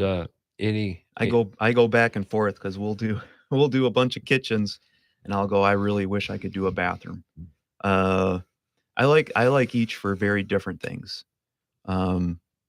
I'd say kitchens are my favorite, because we can get very creative with the space, from the layout to the look, adding some really cool tech into a kitchen. And I think one of the coolest pieces of tech we were able to offer was we had a client who, when we met with them, we gave them the vision, gave them the design of the kitchen. He said, okay, that's great. He said, now I want some cool stuff that my friends don't have. And we gave him shout out to Zip Water. It's boiling, chilled, carbonated water on tap at your sink. And then we put a built-in wine dispenser built into his cabinets. That's chilled, two zones. So none of his friends had that, and now he can lay claim to having the coolest kitchen in his group. I hear you. That sounds awesome. And the products that are available in today's world too is phenomenal, especially with lighting. Good Lord. Yeah. And sound. Yeah. Yeah, absolutely. Technology's here and it's not going anywhere. It just seems to keep on getting Evolving. keep evolving and keep on. Landon, Mhm. you've been at 17, you're new to the industry basically because you're new to life, okay? Is there any aspect of this industry you gravitate more to than the others, such as electrical, plumbing, whatever it might be? Is there one facet of it that you like? I would say I'm more into probably the electrical side. I like the just the complexity of it. Mm-hmm. That's probably why I would gravitate towards it. I haven't had that much experience with the rest of the stuff in the trades yet to make like a firm decision like, yeah, I would want to go there. But Well, just evolve and go with it. exactly. I mean, I'm just evolve. You're fortunate that you can. Yeah. I gravitated to the electrical side because my father was an electrician and I was always around it. Mhm. And plus, electrical's kind of, well, as I do the put tools in schools thing, there's as much interest in electrical as there is any other trade area because it's just intriguing. You like electrical too. Yeah, we live in an electric world. Everything is powered. Even your faucets can be powered. Yeah, I know. So plumbing, it's the look and feel of a fixture, but behind the wall really hasn't changed much besides maybe the materials. But nobody gets too excited about that because we cover it up. But the electrical is what you're using every single day. Your under cabinet lights, your sound system, all the really crazy gadgets that all need power to work and operate. The connectedness of those gadgets to your phone has evolved in the last 5-10 years. It's just gotten pretty cool. I last week made a light fixture out of some LEDs, and I'm putting a podcast studio together, wrapping up the details and lighting one of those details. And I bought some LED strip lighting and downloaded the app, and now I can control that light fixture that I made. It's a shadow box fixture. If you cast light up and down, and everything is controlled via an app. That's right. I can't go to the wall and control it. I'll control it on the app. So the technology is amazing. And not only can I control one light, I can control 2, 3, 4, 5, 6, as many as I want on the same app if I get the same brand of fixtures. So, wow. I mean, that's new to me. And then I made the light fixture. I couldn't go buy it because I couldn't find what I wanted. So therefore you make it. And that's one of the benefits of today's technology and lighting with LEDs. It's just amazing. Mm-hmm. Mind-blowing technology out there that gives us the ability to do so much. Eric, when he gets into the design aspect of it, your design build. That's right. Tell people what a design build firm is. We're a full service, one-stop shop from concept to completion. You don't have to rely on finding your own trades. You don't have to rely on finding your own suppliers or materials. We bring it all to you. Or even design.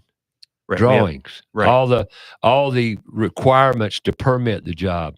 Let's talk about permitting. Yeah, let's do that. Let's talk about permitting. You laugh. See, I knew that would be a wonderful saying. Yeah, I think we have different views on that, different opinions. Well, I'm not sure. Permitting's fine if you can get it done. Yeah. That's and how complex has that become in the Charlotte-Meck area? I would say going through plan review has gotten difficult. I mean, let's tell homeowners that facet of the job is one that it's stressful.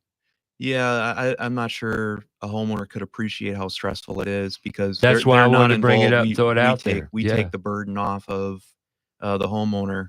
We're meeting with the code officials. We're going down to whatever county we're doing work in, but in this case, Mecklenburg County, we're going down to the office to hold a plan review.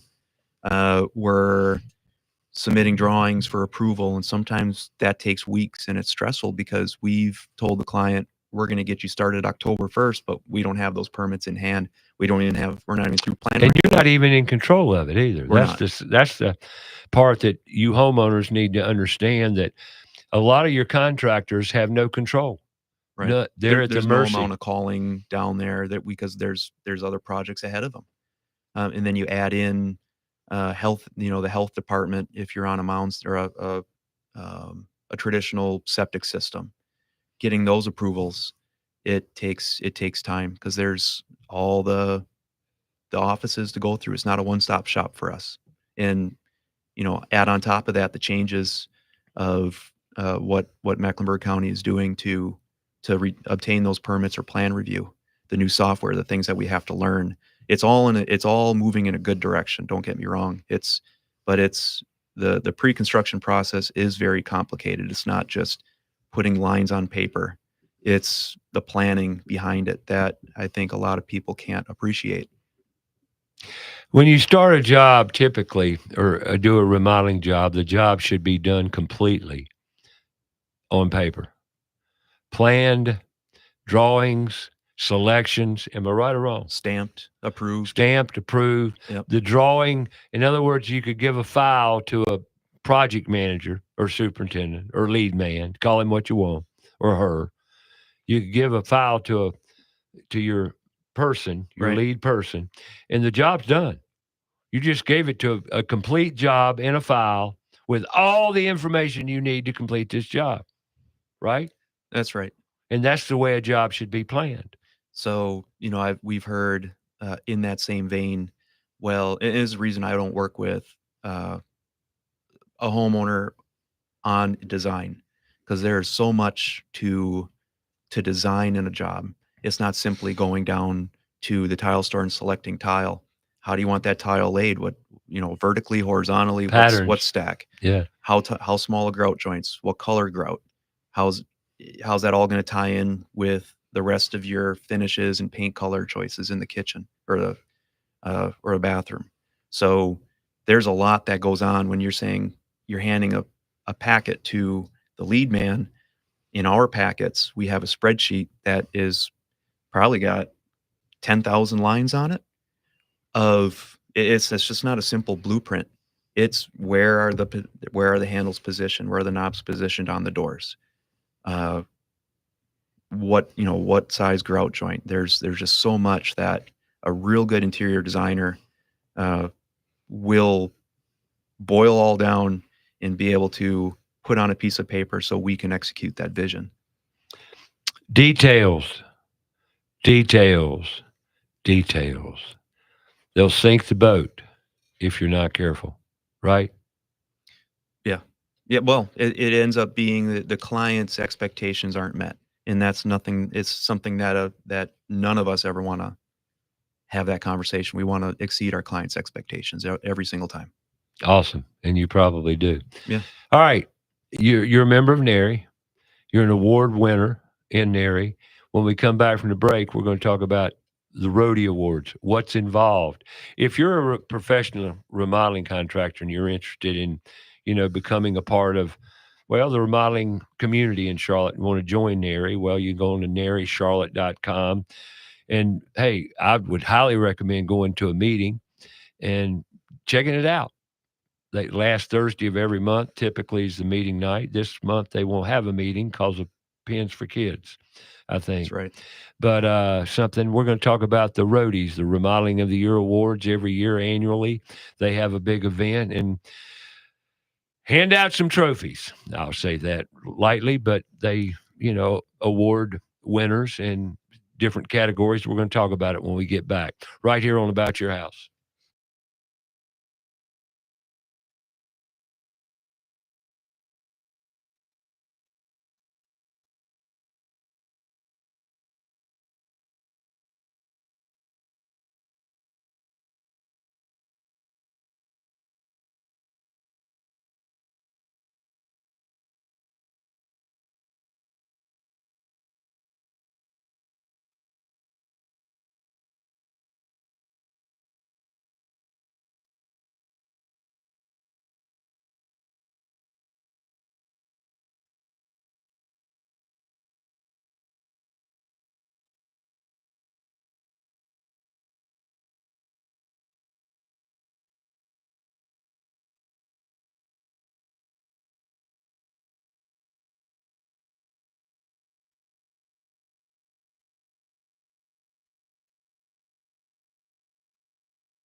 About the show, go to our Facebook page, About Your House Radio.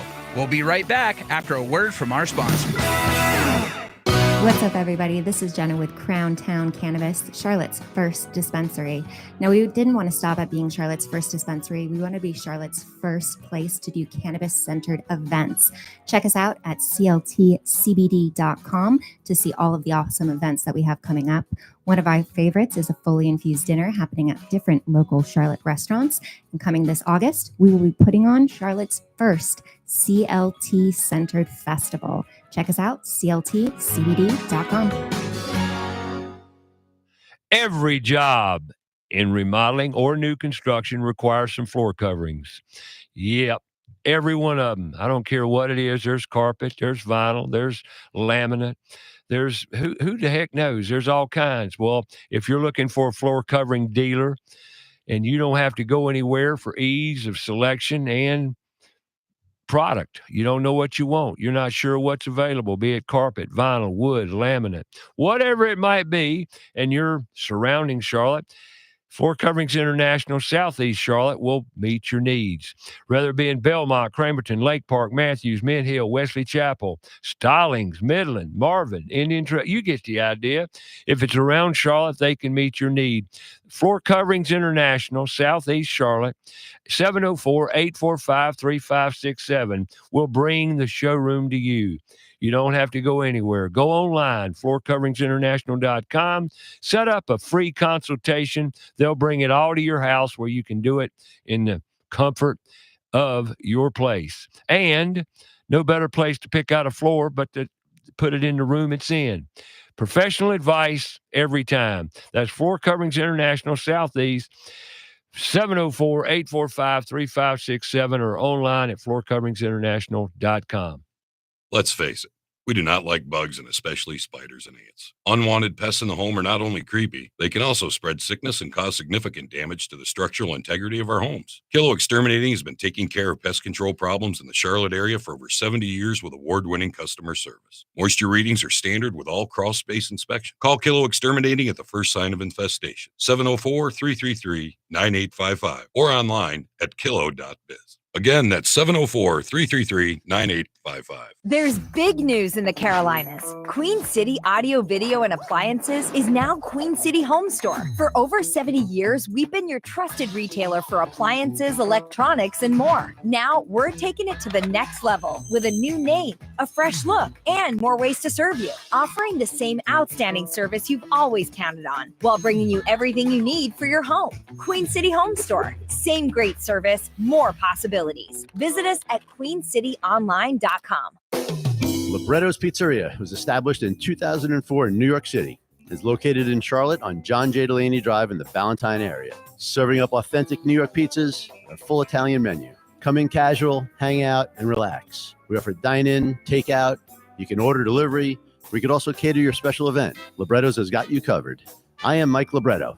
We are also the home of Spinello's famous infused take and bake pizzas. Visit us online at librettospizzeria.com and spinellospizza.com or call us at 704-714-1442. Have a comment or question for the show? Call us 704-227-8986. That's 704-227-8986. Now, back to the show.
All right, welcome back to About Your House. And we're talking to Eric and his son Landon about, well, remodeling. They've got a professional general contractor, GC, and that's what they do, remodeling. It's what you do, right? That's right. And then you can join NARI, an association like NARI, the National Association of the Remodeling Industry, and show off your wares, show off your talent, show off your artwork. I call it artwork. And you've done that how many times now? So last year was our first year entering the awards, and we entered. I think we entered three different awards. 3 different projects. Won 2 of them. Yeah. Won 2 of them. All right. Will you share with people, other professionals might be listening, I don't know, what that entails? Yeah. So number one, what I want to right up front is the people choosing the awards they don't know who you are. It's another chapter somewhere else that in the country they don't even know who you are. So what I like about the awards, it's not just like winning. It's not getting an ego boost from your peer. It is an ego boost from your peers, but it's not from the people you see every day. These are people you've never met judging. So when you win this award, it's a real honor to be considered. Just be considered among the other people that entered that for that one award. So we entered 3 different projects last year. We won 2 of them and won regionals for the entire Southeast on one of our kitchen remodels. And there's all different. There's different rooms of the house. There's complete rooms in the house. There's outdoor spaces in it, and there's a tiered, right? There's your less than, I forget what the dollar ranges are, but there's different dollar ranges right for each of the spaces, and they're graded on a number of factors. It's like use of space. It's certainly what it looks like, but it's the challenges you faced along the way. So it's not just simply, oh, those pictures look great. It's a story you tell about your project, and I'm very blessed to have Sarah wrote those submittal packets for us, and she just does a great job of communicating and conveying all of those different graded parts of the project. Like I said, use of space, of how the project looks, the things that you've integrated in the space that are not standard, the complexities that you faced, and the challenges you overcame. It's all about telling a story. Gotcha. Are you going to join any this year? Yeah, we will be. Because it's up right now for applications. Yes, it is. It's open right now. And if you're a remodeling contractor and interested in any of this, like I said, reach out, narycharlotte.com, and join in. Join the community of remodelers in Charlotte. A good group of people. Yeah. I don't know how many members it's been in the 150 something like that members in Charlotte area, and it's been larger. But then again, the market changes, people change, people come, people go, things change, But it's a great And one other thing I want to tell you, you're a lucky man. You know that too, don't you? Blessed, yeah. Very blessed. Have a wife that does that aspect of the business, and you don't have to worry about it. Right. It's a beautiful thing. You don't even get to be a part of the design unless you want to be, do you? I get brought in on the technical stuff, right? Can Yeah. I do this? Can this be done? It's never no. Right. We'll figure it out. Sure. I used to tell people it's just wood. I mean, a house is nothing but a pile of wood all nailed together in a certain pattern. And can you change it? Yeah, we can take every wall in the house out. We just got to revamp it, so restructure it. So, right? Yeah. Yeah. It's just wood. All right, that's right. You can replace wood with steel. They don't do that much anymore since engineered lumber came out, though.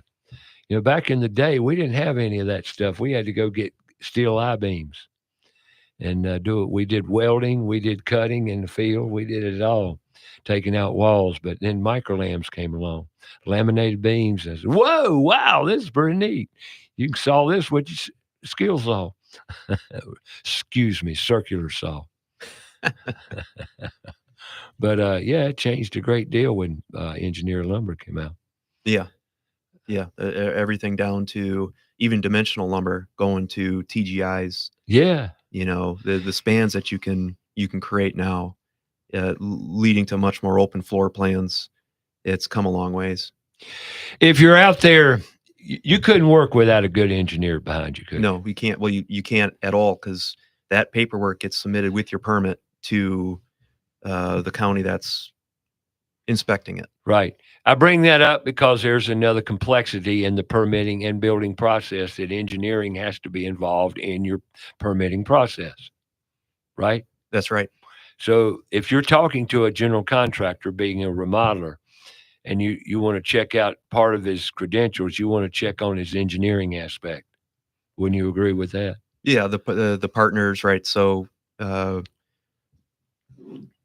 having a good engineer partner, such as Beyond Home Services, like I do, you want somebody who's going to come in your house. An engineer's not going to remove drywall. There's some exploration, in my opinion, that needs to be done for that engineer to come up with what it's not assuming. You want to move beyond that. You want to know with some reasonable certainty. Right. Don't pay an engineer a couple $1,000s to come out and not remove drywall. You want a team of people who will accompany that engineer, remove drywall, so the engineer can look inside a wall system, a ceiling, to determine where your load paths are, if there's point loads, whether that wall is load bearing or not. That's very important. Absolutely. Essential. Got to do it. TV, I'm going to switch gears a minute here. TV, you mentioned coming into the show that you could be what they are on TV. Yeah. Well, I don't watch those shows. Do you like TV remodeling shows? No, I can't stand them. I knowing you the way I do, No. I would have guessed that. I couldn't stand. I didn't allow them on the TV when I was married and had kids. I said, get that stuff off. Reality TV isn't reality. No. So it would be Ray. It would be really cool if we could actually have reality TV be real, rather than this.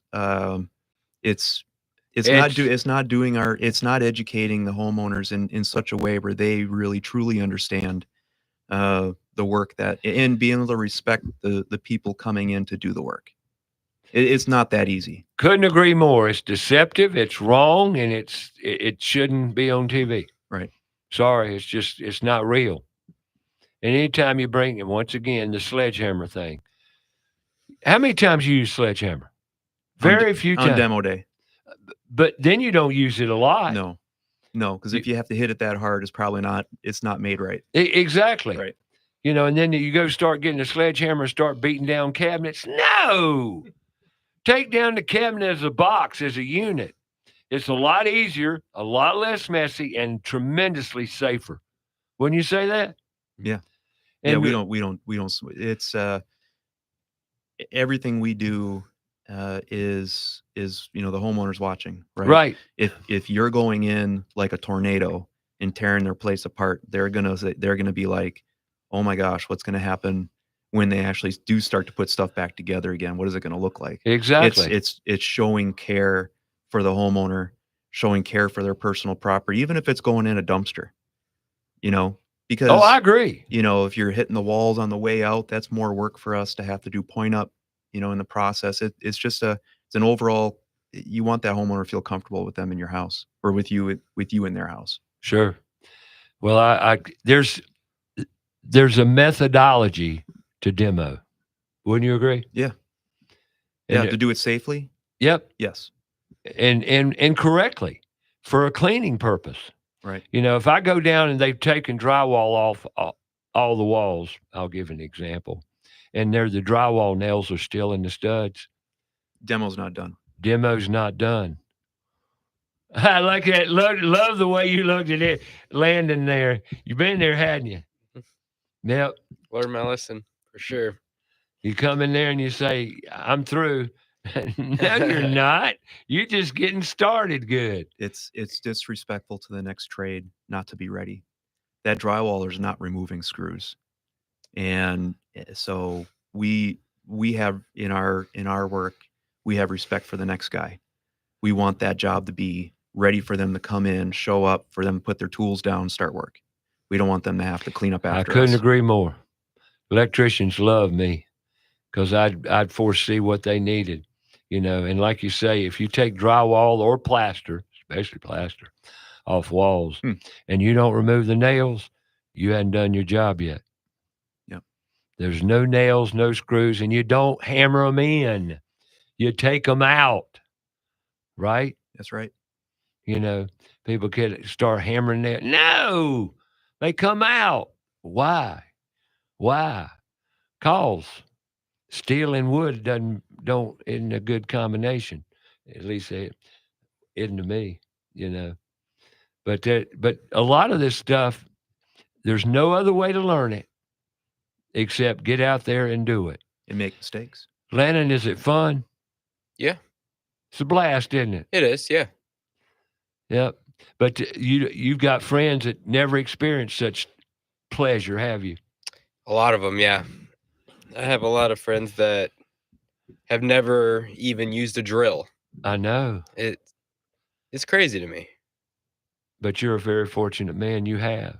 Yeah, very You blessed. know, it's amazing when I go into a gym on a career day and I just put a 6 or 7 or 8 battery tools on the table and all hand tools on the other end of the table. And kids look across the room when they come in and see the tools, and they're just literally curious about the tools because they've never held them or experienced what a tool will do. And it blows me away. And most of them don't know what they are, don't have a clue. That's not fair to you kids. No. I don't think it is. Do you? I think it's completely unfair. It's robbing a kid of their creativity, even. Very well put. Then you ask them, what's this? What's that? They have no clue. What can we do to change that? Well, like you said, we could put tools in schools. There you go.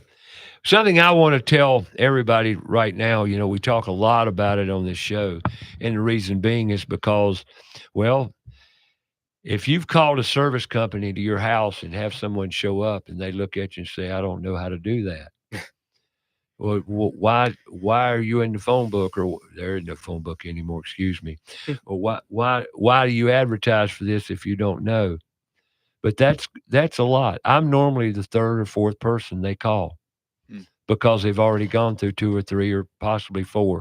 One job, I was the 22nd person that showed up to do it. Can you believe that, Eric? 22 people they call. I kind of can. Yeah. That's how bad we have it. And it's not me, it's you folks out there that are using your technology to find a good service person, be it through front door, back door, neighbors, whatever they're all called, who knows, all those service companies that you can call. But the workers, the intelligence, the wisdom, the knowledge, it's pretty much becoming non-existent. So that's why on this show, I try to have people. Somebody called me this week and wants a welder, and he's probably listening to me as I speak right now. He wants a welder. Honestly, to find a good welder is hard to do nowadays that's mobile. Yeah. They're out there. And they'll be expensive. They're out there, and they should be expensive. Why? Because of the equipment, the insurance, the tools, and all it takes to be the best they can be. That's what the service industry has become too. A good pathway to earn a great living, make great money, and always have a job. Not a bad gig, is it? Landon, do you look at construction as a job security place? Yeah, I'd say you always will have a job if you're working in the trades. You'll never be without a job. Whether that be, was that your question? Yeah. Yeah. You're doing great. Keep it up. Whether that be as a carpenter or an electrician or a welder, even. Being in the trades, having the experience with tools, somebody's always going to want to give you a chance. You'll never be without a job. Never. Like, if you're going into something like a communications degree,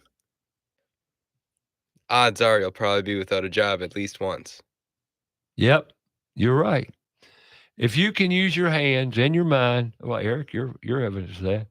Look how many times you've used your hands and your mind because you went into mechanical engineering or no, Right. right? That's right. And you used it. And that I think is fantastic because I ask kids all the time, what are you going to college for? Not sure. Mm-hmm. Then why are you going to college? You had a direction. Didn't you? Luckily, I was given a lot of different things to explore. So, beginning at like his age, there was no option to not work. At 13 years old, I was helping an HVAC guy. I was his gopher. You know what that is? Oh, I sure do. Go for this, go for that. That's right. And you better come back with the right thing, too. Yep. Even if it is a board stretcher or a can of polka dot paint. There you go. There you go. They're gonna mess with you. And I did electrical after that for 3 years. I was a journeyman's apprentice. Oh, you did that too? Yeah. Another beauty about the trades. When you get in one, like Landon here, he's already experienced varying trades because when you're in one, you're going to work beside all the other ones. That's right. So I did that for a while until that was all through high school. So there was never an option not to work. But and my parents told me, they said you're going to go find a job, you're going to do this.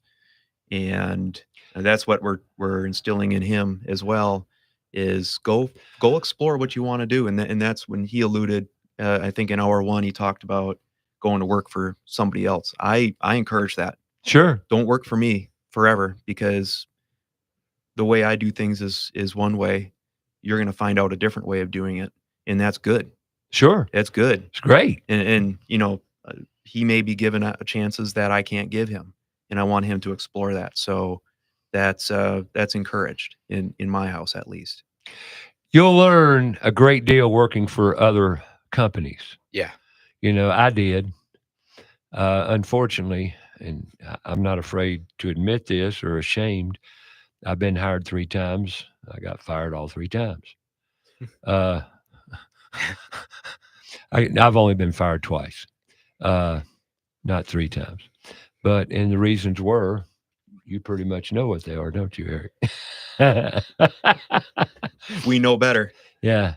But I was hard-headed and driven, and I didn't agree with all the methods they would, and I always thought there was a better way. Yeah. Well, that doesn't work too well with the way things are those days. But anyway, it's worked out for me. But you'll always, I've never run out of work. Mm-hmm. You won't run out of work. No. And you won't run out of work. You may have to pivot. Yeah. You may have to change. You got to bob and weave. Right. You always got to bob and weave because technology and every other aspect of the industry changes. At least it has. And then once everything starts running smooth, an economy crunch will come along and blow you out of the water again. I've been through 5 recessions. That's another thing. But if you're good and you're professional and you know your craft, you'll make it. Things always break. Somebody's always got to be around to fix it, right? That's right. So you'll always have job security. Always. Might slow down. Might be a little slow, a little weak, but that's okay. You'll make it. Well, that's the thing about job security, especially with all these other career fields. With the way AI is going these days, we might not see those kind of career fields in the next 10, 15, 20 years. And a 17-year-old just told you that. We'll be back.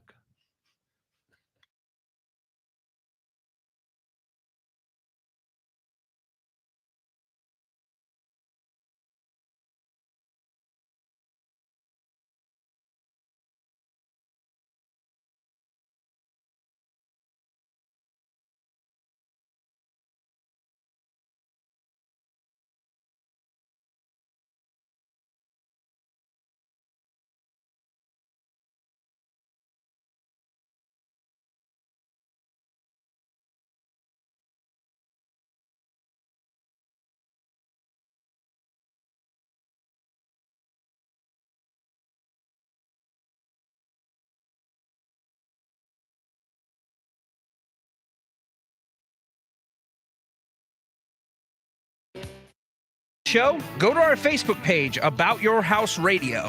We'll be right back after a word from our sponsor. Owens Chimney Systems is known for all professional chimney services since 1989, including chimney cleaning, recommended annually, chimney evaluations and inspections, any and all chimney repairs and restorations, gas fireplace and gas fire log service, furnace cleaning, cleaning out one of the most overlooked appliances in the home. Get it done right the first time. That's Owens Chimney Systems at 704-554-9595. Or you can visit us online at owenschimneysystems.com. Summer heat is here, along with the humidity. Will your air conditioner provide the comfort needed? ABS Insulating can provide the resources to give you comfort this summer and all year. ABS Insulating uses the latest technology and products to insulate and seal the envelope of your home, creating a comfortable environment all year long, also extending the life of the air conditioning.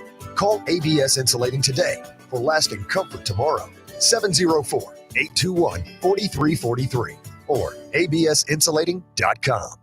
Steve Helms here with the Al Metal Driving Corporation. The Al Metal Driving Corporation is a full-service driving company. Regardless of the problem, we can handle it. Does your clothes dryer take longer than 45 to 50 minutes to dry a load? If so, you need your dryer vent cleaned or checked. The clothes dryer is the most inefficient appliance in the house and should never take longer than 45 to 50 minutes. Metal Dryer Vent today at 704-846-8368 or online at almetaldryervent.com. That's 704-846-VENT. Have you cleaned your dryer vent lately? Hi, I'm Sam Attero of AteroMedia.com, and I love empowering my clients and partners to make the most out of today's latest digital media tools. We specialize in building production systems and podcast studios for small to mid-sized churches and local businesses here in Charlotte. Do you need new media production gear? Do you need help learning how to use it? You're in great hands with our family business, Attero Media of Charlotte. That's ETTARO Media.com.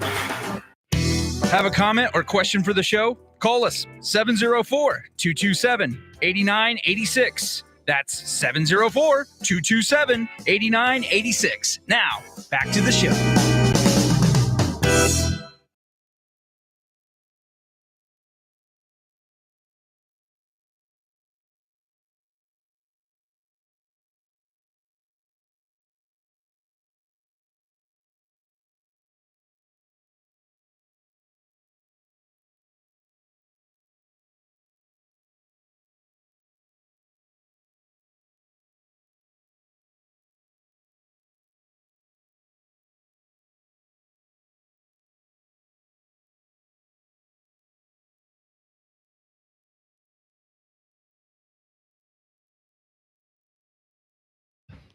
All right, welcome back. Talking to Landon and Eric Fiel of Beyond Home Services and Sarah, Home Theory. She's part of it, but she's not with us today. But you got two siblings, brother and sister. Yep. And I'm asking you because you're their brother. Yeah. What do you see them doing as they grow up? They've all pretty much made up their mind. Already? Yeah. They're settled in. Yep. Okay, cool. Definitely creative thinkers. My brother wants to do cybersecurity. Oh, okay. And he's already, he's a coding wizard. Oh, really? Wow. He's self-taught. Yeah, Self-taught. YouTube videos. That's it. He's coded just the most random things, but they work perfectly. He's got he's got made 3D printers that print things that he puts and they assemble like mechanical. I remember last electrical. time you were here, we talked about that. But he's even excelled beyond that now. Yeah, he's made a little, like a dock that he sets on his desk, and it shows the song he's listening to, the album cover, the skip button, a pot, he put an LCD screen completely together with a computer chip Yeah. and programmed it all with a little case. completely coded the entire software himself. I'm just like, whew, I couldn't do it. And wow, my little sister has taken a real liking to baking. She has her own little baking company up here. Baking gluten-free, vegan, like healthy stuff, yeah. Healthy, allergy-free, low sugar, healthy, allergy-free, like baking. And she plans to have her own bakery one day and maybe study it in pairs for a little bit. Wow, that's Yeah. interesting. Yeah. Working with their hands, their mind, Yeah. creativity. That's right. Now, we talked a little bit about AI before the break, like, job security and AI and everything. Well, talking about coding, I'm just throwing this out there. Yep. AI they say will replace the coding. It's the first job to replace. That's the first job that will go, but, AI will never, ever replace hands-on service. That's right. Yeah. Period. Period.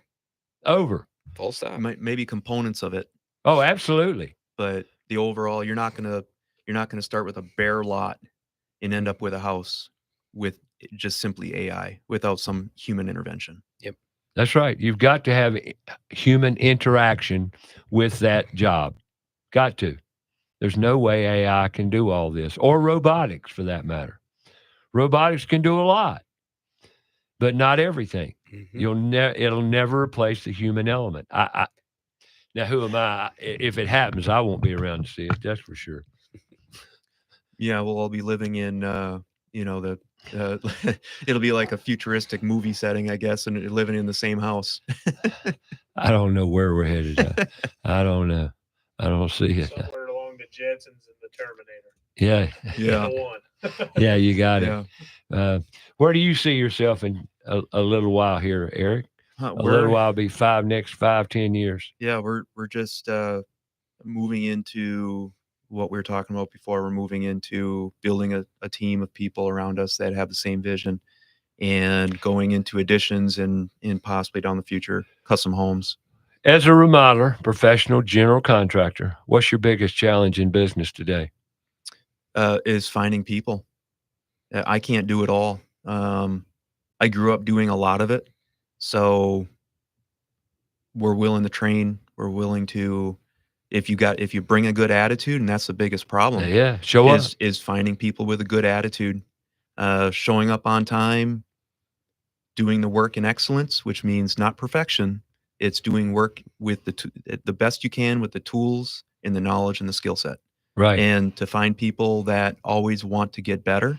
And when you say it's good, and understand it's not excellent, and take what we're teaching and applying it to the next job, that type of person is rare. Why? I think people just like to settle. They like easy. Because they don't know any different. Right. We're coddling these kids. They've been told that. And I'm sorry, but Landon's over here. Would you agree with that, Landon? Yeah, I would agree with that. They've been told, oh, that's great work, or that's, and maybe it is, but oftentimes you're boosting their ego unnecessarily. You're not providing critical feedback. You're not loving them. Right. And telling somebody something is good when it's not, that's not love. That's really setting them up for failure.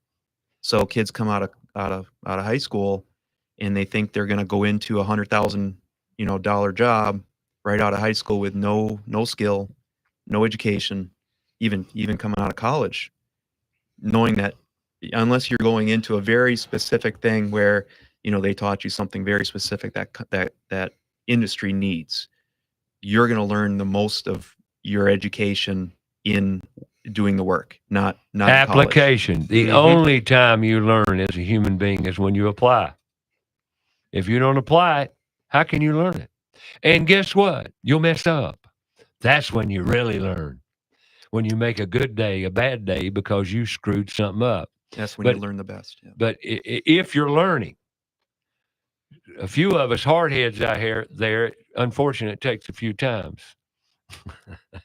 More than once. Yep, I'll admit it. These ADHD traits, they get you. Every time. Ever got you before? All the time. Yeah. Yeah. They do, but you pay attention. The older you get, the more you learn. Yeah, you got to be in tune to yourself. Yep. Landon is a 17-year-old. You've been working with your dad quite a while. Yeah. Looking back a lot. What do you see that bothers you that could be different? Just in general, or in the in general. I know that's a lot to ask a 17-year-old young man, but hey, you're here. I want to know your opinions. Are you like just in the world, pretty much? In the world, workforce, You what know- you get up and confront every day in your world. I would say people being unreliable. There's nothing more just disrespectful than being an unreliable person, saying you're going to do something and then you don't end up doing it, or you don't Number show one up. problem I have in today's world is exactly what you just said. Over the past 2 years, in put tools in schools, I've had a multitude of people tell me, "Oh, Ray, this is great. I'd love to help. Mhm. How can I help?" Show up. Yeah. They'll show up once, maybe twice, then you never see them again. That's right. That's the world we live in today. And it's unfortunate because, especially where I'm from, up in the Midwest, I'd say it's definitely a different cultural characteristic up there. When you say you do something, you better show up. Otherwise, you get just pelted for it. Right. That's good to hear it exists somewhere else. It does. But, commitment is a funny thing, and I don't understand the lack of commitment. Or they say they're going to do something and show up, and they don't show. Well, that ties back to what you were saying before, where it's just constant validation from when they were growing up. Yep. And I don't. Is it a parent problem or a student problem? Where are the problems, Landon? Starts at the home. There you go. That's right. If they have one. That's right. There's the sad part. A lot of these kids out there in today's world don't have a good home life. I've got to share this. I worked with another nonprofit here in Charlotte, and I met this young man, and I may have told the story before, but I'm going to tell it again because it hits home.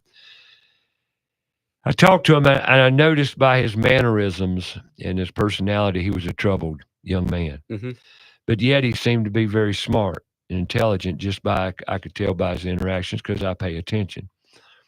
Well, when we started to interact and engage with the students on different, situations with hands-on activities, he was slow to step up to the table there and ask questions. But once he did, he knew all the answers. I'd ask him about fractions. He knew them. I'd ask him about a measuring tape. He knew it. This kid knew what the tools were. I asked him, "What's this?" He knew. Kid already, and then the more you talk to him, the more knowledgeable he became. This kid could go out and get a job tomorrow. That child is no longer with us. He passed away about 4 weeks ago. Don't know how, don't know why, but he's no longer with us. And he comes from a troubled home background, and I'm sure it had something to do with that. That's what we're up against in this culture we live without fathers and male role models around. I bring this up because it's a big problem. It is. Tremendous problem. And there's another fact that we need more men, more leaders, more mentors to step up and help our kids. That's right. And put tools in schools. Teach them that they've got a lot of talent. That's part of the problem, too. These kids don't even know what talent is because they're not being taught. Mm-hmm. Sad. You're a lucky guy. I appreciate it. I'm blessed. Yes, you are.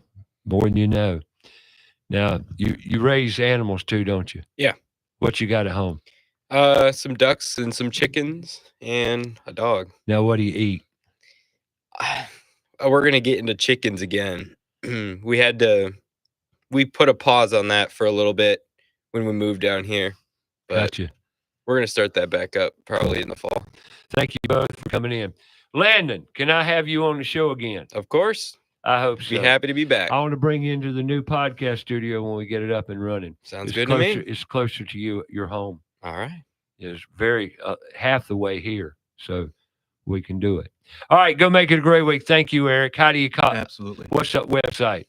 It's www.hometheoryliving.com or www.beyondhomeservices.com. You got it. That's Eric Fiel, Feil. Fiel. See, I knew I'd spell it wrong. There you go. Go make it a great week. We got Devin Arnett, CDA Environmental, coming in the house next week. Go make it a great week. We love you all. Thanks, both of you young men. And we'll see you all next week right here on About Your House.